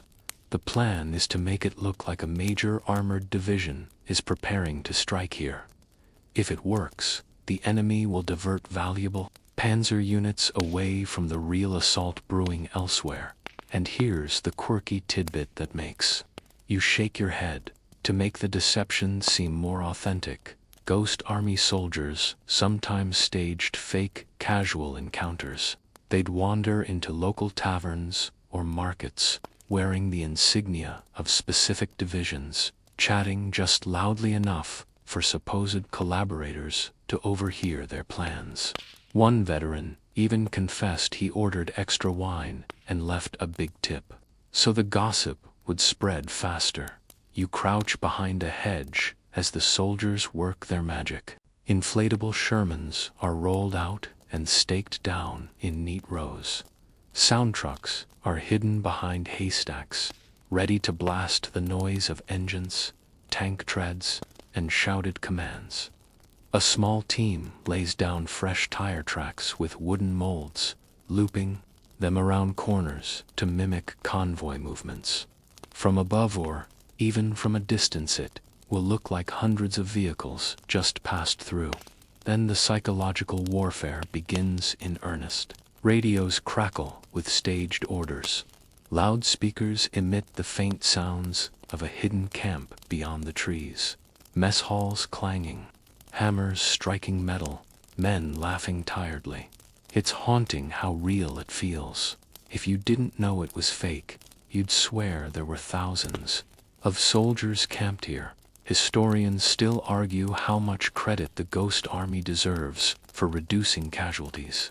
Some say their deceptions saved entire battalions from being encircled or slaughtered. Others suggest the Germans were already stretched too thin to mount effective counterattacks. But here, in the dim light of dawn, it's hard to ignore the ripple effect these illusions will have. You watch a soldier in a crisp, fake officer's uniform stroll toward the village cafe. He orders coffee in broken French and complains loudly about the fuel delays for our tanks. A local farmer, pretending not to eavesdrop, definitely catches every word. By nightfall, that rumor will reach the wrong ears, and the Germans will be convinced that a major push is coming. The quiet moments feel strangely fragile. You notice how the Ghost Army men carry themselves differently here. They're serious, focused, no jokes this time. They know that if they fail, the Germans might reinforce the real battlefield instead, and Allied soldiers, young men just like them, will pay the price in blood. And yet there are still tiny glimmers of humor. One soldier, while hammering stakes for an inflatable tank, mutters, "If only my mom could see me now, her boy making balloon animals for Nazis." Another chuckles softly and replies, "Yeah, and this one's got a bite." The brief laugh helps them push through the tension. As night falls, you wander into the village and see the scene from a civilian's perspective. To the locals, the Ghost Army is the real thing. They see the tanks, the uniforms, the equipment. They have no reason to doubt it. And that's exactly the point. The illusion is so complete, it fools not just the enemy, but even the people it's meant to protect. You imagine the German side of this equation. Somewhere beyond the hills, an officer studies reconnaissance. Photos showing a division-sized force here. He orders panzers to reposition. Infantry units are pulled from another sector. Fuel and time are wasted on a threat that doesn't exist. Meanwhile, the real Allied forces advance elsewhere with fewer obstacles. Later, sitting around a dim fire, one Ghost Army man pulls out a crumpled letter from a buddy in a regular infantry unit. He reads it quietly, almost to himself. "We've lost too many already. Every day feels like the last. I hope you're somewhere safer." He folds it slowly and tucks it back into his pocket. Then he looks up and says in a low voice, "If this keeps even one of them alive, it's worth it." You can feel the weight of those words. It's easy to forget that behind all the tricks and illusions are real lives depending on these deceptions. The Ghost Army isn't just fooling the enemy, they're buying time, space, and safety for soldiers who don't even know they're being protected. At dawn, you climb a small ridge and take in the full view. The crossroads looks alive with activity. Fake tanks glint in the weak sunlight. Fake tracks snake through the mud, and faint radio chatter drifts on the breeze. From here, you could believe an entire armored division is preparing for war. And yet, you know that in a few hours, this entire setup will vanish like smoke. The ghost army moves on silently, leaving only shadows and echoes behind. By tonight, the Germans will be scrambling to defend the wrong place, while real Allied troops slip through the gaps. And as you turn away from the scene, you realize something profound. War is often remembered for its brute force, the tanks, the guns, the explosions. But sometimes, the most powerful weapon is a lie so convincing it spares lives instead of taking them. The landscape is quieter now. The guns have moved farther east, and the immediate chaos of battle feels distant. You're standing in a small clearing where the ghost army has paused to rest. For once, there's no rush to inflate tanks or scatter fake tracks. The men sit in the grass, quietly sipping coffee from dented tin cups. Their work has become so secretive, so invisible, that even the soldiers they're helping often have no idea these men are out here, shaping the battlefield in the shadows. Here's the mainstream fact anchoring this moment. Despite their impact, the Ghost Army's operations remained classified for decades after the war. Most Allied troops didn't even know they existed. The men themselves were sworn to secrecy, unable to share their stories with friends or family for years. They were unsung heroes by design, quiet warriors of illusion whose victories were measured in absence, battles avoided, lives spared. You sit with them as they swap small, almost mundane stories. One man laughs about how he once posed as a military policeman and accidentally directed a real Allied convoy down the wrong road. Another chuckles about a French villager who offered to help camouflage the inflatable tanks by draping them with flowered curtains. They grin at the absurdity of it all. And here's the quirky tidbit that warms your chest with bittersweet humor because their operations were so secret. Ghost Army soldiers didn't earn combat medals for most of their missions. One veteran joked years later, "The only award I got was a flat tire from hauling a rubber tank across Belgium." It's a reminder that their courage often went unseen, hidden beneath the cover of silence. Historians still argue whether the Ghost Army deserved official recognition as frontline troops. They carried no heavy weapons. They weren't expected to hold territory, but they operated in harm's way, often within range of enemy artillery and patrols, with no means to fight back if discovered. Was their courage any less because it came through deception instead of direct combat? The debate lingers even now. You glance around at the faces of these men. They're young, but their eyes are older than their years. There's a quiet pride there, mixed with fatigue. One man gently folds a piece of paper, another letter from home, and tucks it into his jacket. He hasn't told his family what he really does here. To them, he's just on a support team, far from the front lines. And maybe that's true, but you know the truth is far stranger and far braver. Nearby, a former art student sketches another scene of their work. He draws the rows of inflatable tanks they left behind yesterday, the way they looked so real in the morning light. He adds tiny details, fake tire tracks, a soldier casually leaning on a balloon jeep, the soft haze of smoke drifting over it.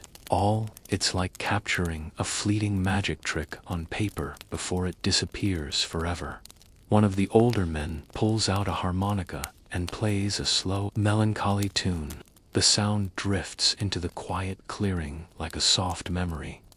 A few others hum along. It's not joyful, but it's comforting.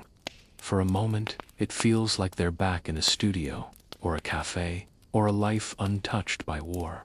Then the conversation shifts, almost inevitably, to the real soldiers out there, the infantry slogging through mud, the tank crews who don't have the luxury of faking their battles. One Ghost Army man says softly, "They don't know we're out here for them, and maybe they don't need to, but I hope it makes a difference." No one answers, but the silence feels like agreement. You realize something important in this moment. The Ghost Army's victories can't be counted in enemy dead or territory gained. Their victories are invisible. Fewer bullets fired, fewer bodies buried, fewer families receiving the dreaded telegram. It's war measured in lives, not lost. As the afternoon fades, a small supply truck rattles into the clearing. It brings fresh camouflage netting and a few crates of rations. The men unload it methodically, chatting in low voices. Tomorrow, they'll move again. Another bluff, another phantom division. Their rhythm is relentless, but quiet, ever the loud heroics of a battlefield charge. Just a constant background hum of trickery. Before they leave, you notice a soldier writing something in a small notebook. He pauses, taps his pencil, then scribbles a single line. "We saved them, and they'll never know." He closes the notebook without a word, and that's the strangest part of all. The Ghost Army doesn't crave recognition. They know their greatest achievements were the ones no one saw, the ones no one could name. They are the quietest heroes of the war, remembered only by the faint echoes they left behind. As you step away from the clearing, you take one last look back. The men are packing up their modest camp, folding tarps, stowing radios, gathering their few belongings. By dusk, this place will be empty, as if they were never here. And somewhere, miles away, a German commander will scratch his head over reconnaissance reports that don't make sense. And Allied soldiers will live another day because of it.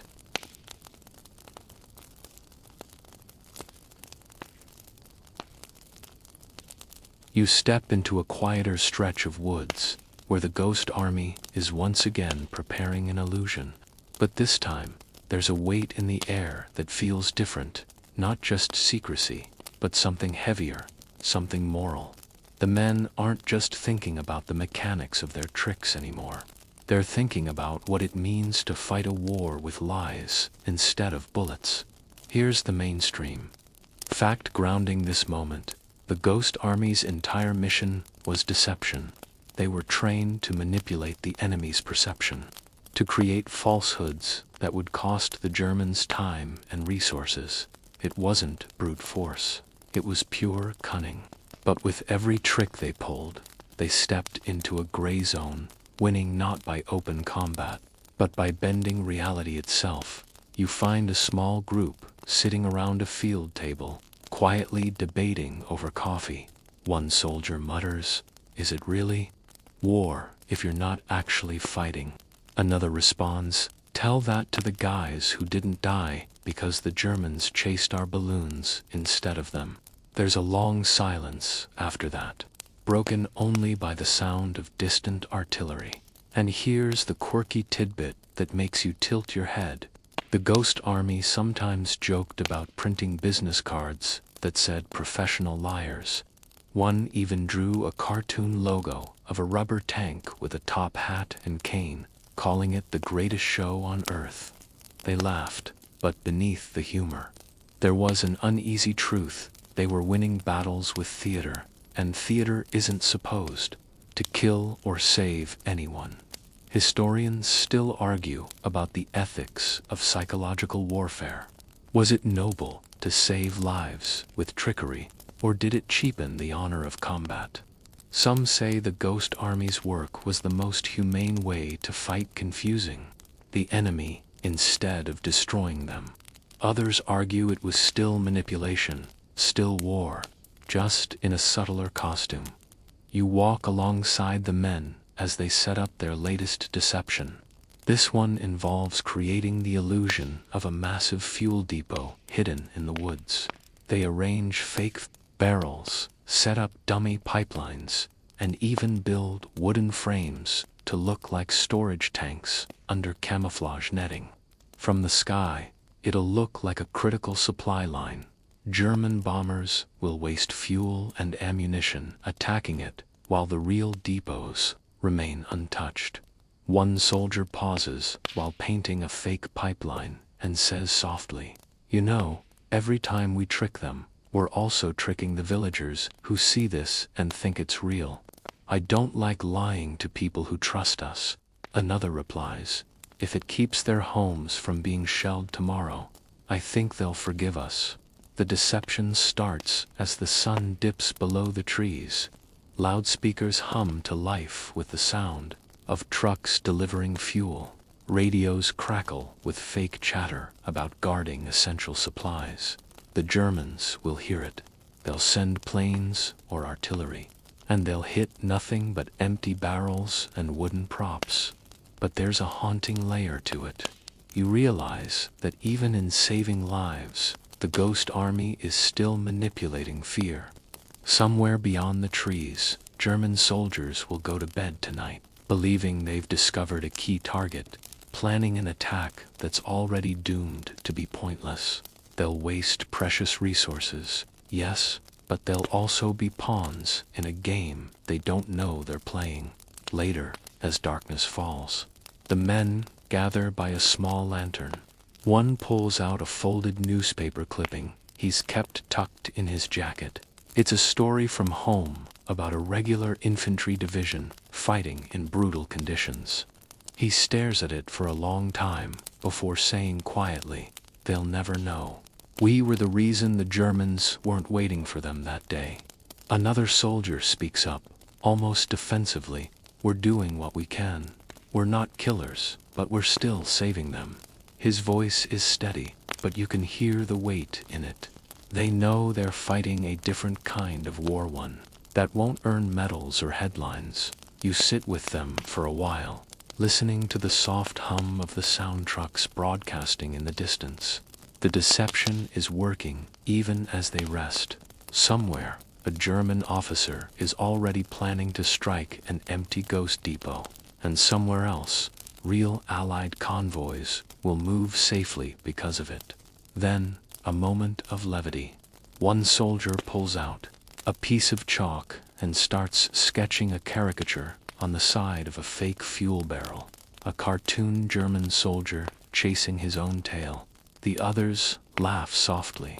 Humor is their shield, the only way to stay sane in a job where you win by making the enemy look foolish. Before dawn, they pack it all up again. The barrels are loaded onto trucks, the wooden frames disassembled, the sound equipment shut down. By the time German scouts arrive, there'll be nothing left but faint tire tracks and a whisper of what was. And yet, in some German war room, commanders will still argue over how to respond to what they think they saw here. As you walk away with them, you realize the ghost army lives in a world of illusions, but their purpose is painfully real. They're fighting with lies to protect a truth that fewer men will die if the enemy is always one step behind. And in that quiet, moral grayness, you finally understand the strange beauty of what they do. They turn deception into a shield. The forest is quiet except for the crunch of boots on frosted leaves. You're following the ghost army again, but this time the mood feels almost reflective, like the closing notes of a song. The war is shifting eastward, and the front lines are pushing deeper into Germany. Slowly, the once secretive illusions of these men are beginning to unravel, not because they're failing, but because their purpose is coming to an end. Here's the mainstream fact anchoring this moment. After the war ended, the ghost army faded back into obscurity. For decades, their story remained classified. Most people didn't know they existed, and many veterans carried their secrets silently into civilian life. It wasn't until years later that their contributions were recognized, when their declassified missions stunned historians and families alike. You arrive at a makeshift camp where a few soldiers are carefully packing away props. Inflatable tanks are folded like old bedsheets. Camouflage nets are rolled tight. A sound truck sits quietly, its speakers muted for the first time in weeks. It feels like the end of a long performance, the final curtain call after an audience has left the theater. And here's the quirky tidbit that makes you smile faintly after the war. Some of the Ghost Army veterans joked about how hard it was to explain their service. One man told his family he spent the war sewing patches, and they thought he was making it up. Another veteran quipped, "Try telling someone you fought Nazis with a paintbrush. They'll just laugh." You wander past a small group sitting around a lantern, quietly talking about what comes next.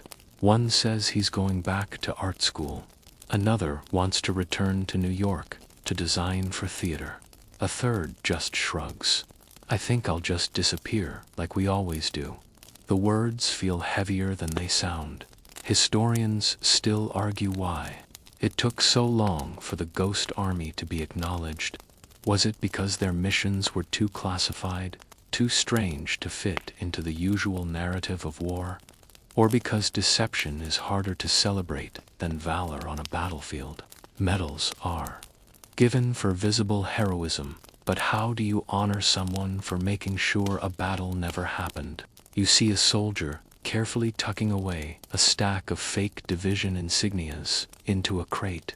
He pauses, staring at them like he's holding pieces of another life. Then he quietly folds the crate shut.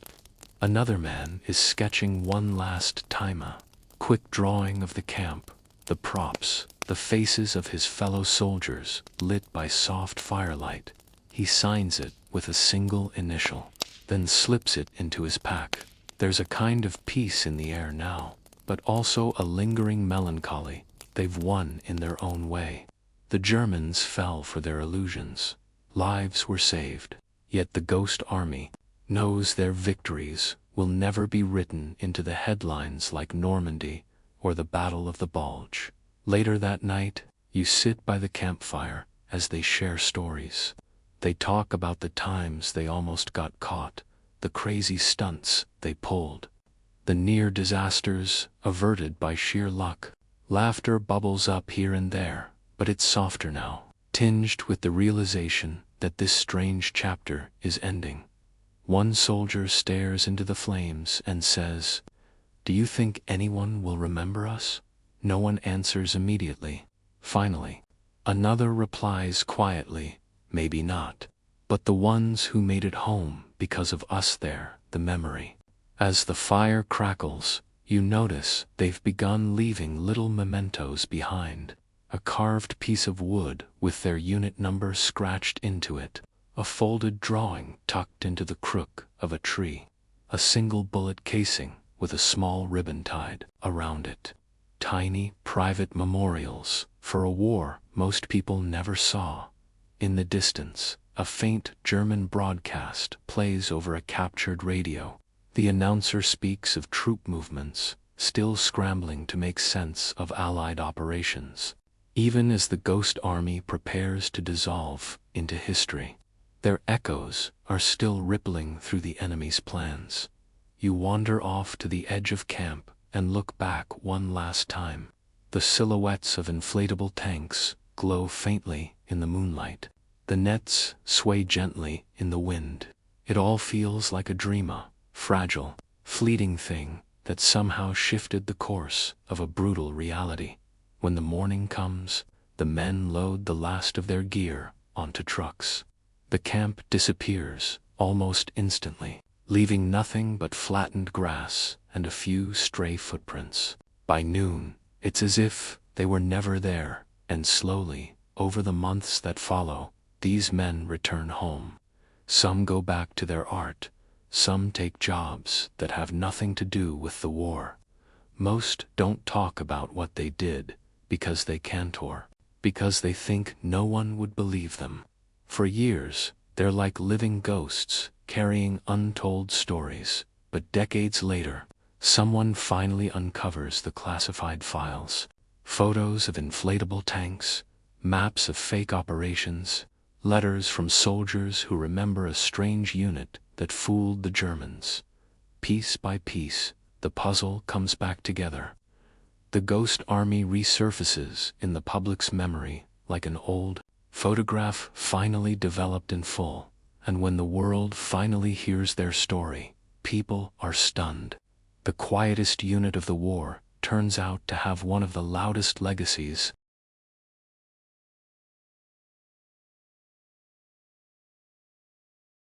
The road ahead is quiet now, almost unnervingly so. Broadcast fake radio chatter. The war is ending. Germany is collapsing. And yet, as you look at these men packing their props into crates, something that will never quite be fully understood. Here's the mainstream fact grounding this moment. When the war officially ended in Europe in May 1945, the Ghost Army dissolved quietly back into the regular ranks. Their operations remained classified for decades. There were no parades for them, no medals pinned on chests, no public acknowledgement of the thousands of lives spared because German troops chased phantoms instead of flesh-hand-blood soldiers. You sit on the edge of a wooden cart as the men load the last of their strange arsenal. The rolled-up nets, the inflatable tanks, folded neatly like laundry, the sound equipment packed in weathered boxes. It's all so ordinary looking now, stripped of its battlefield magic. One soldier mutters, "All that trouble, just to disappear." Another responds with a faint smile, "That's how we were meant to fight quietly." And here's the quirky tidbit that makes you smirk through the sadness. Some of these men actually mailed inflatable tank patches home as souvenirs. A few even kept tiny scraps of rubber from the fake Shermans and stitched them into their post-war jackets.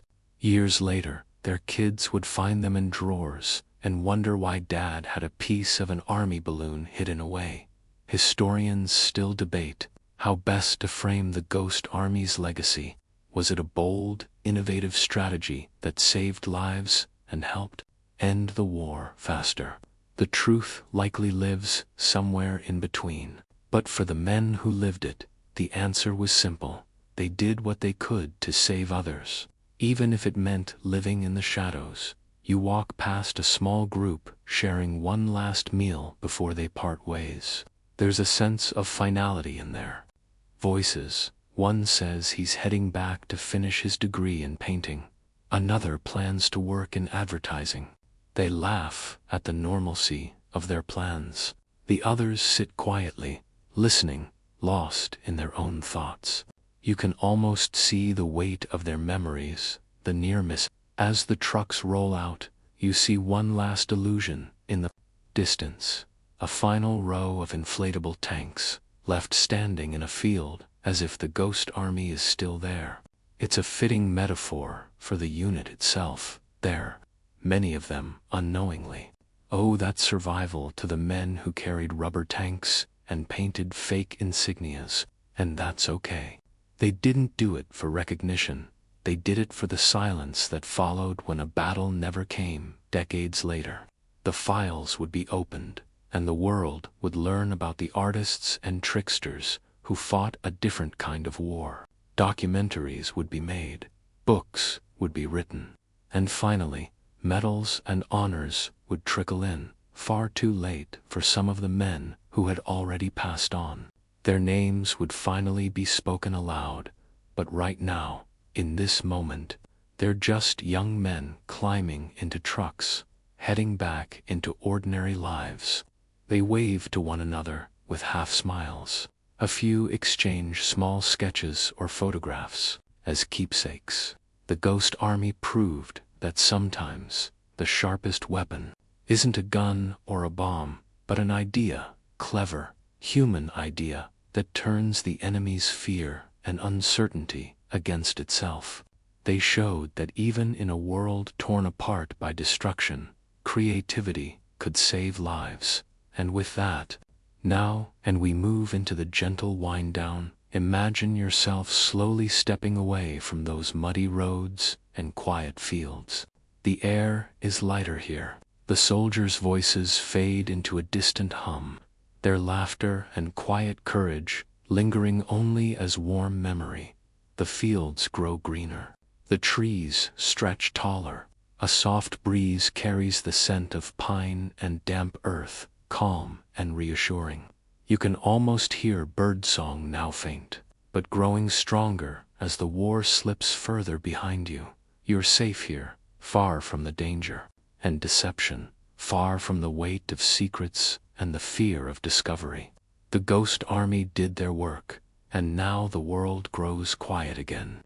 You can feel their legacy like a soft ripple across the years, a reminder that not every hero carries a rifle. The faces of those quiet artists fade gently into the past, resting peacefully where their strange story belongs. The last remnants of war dissolve into calm twilight.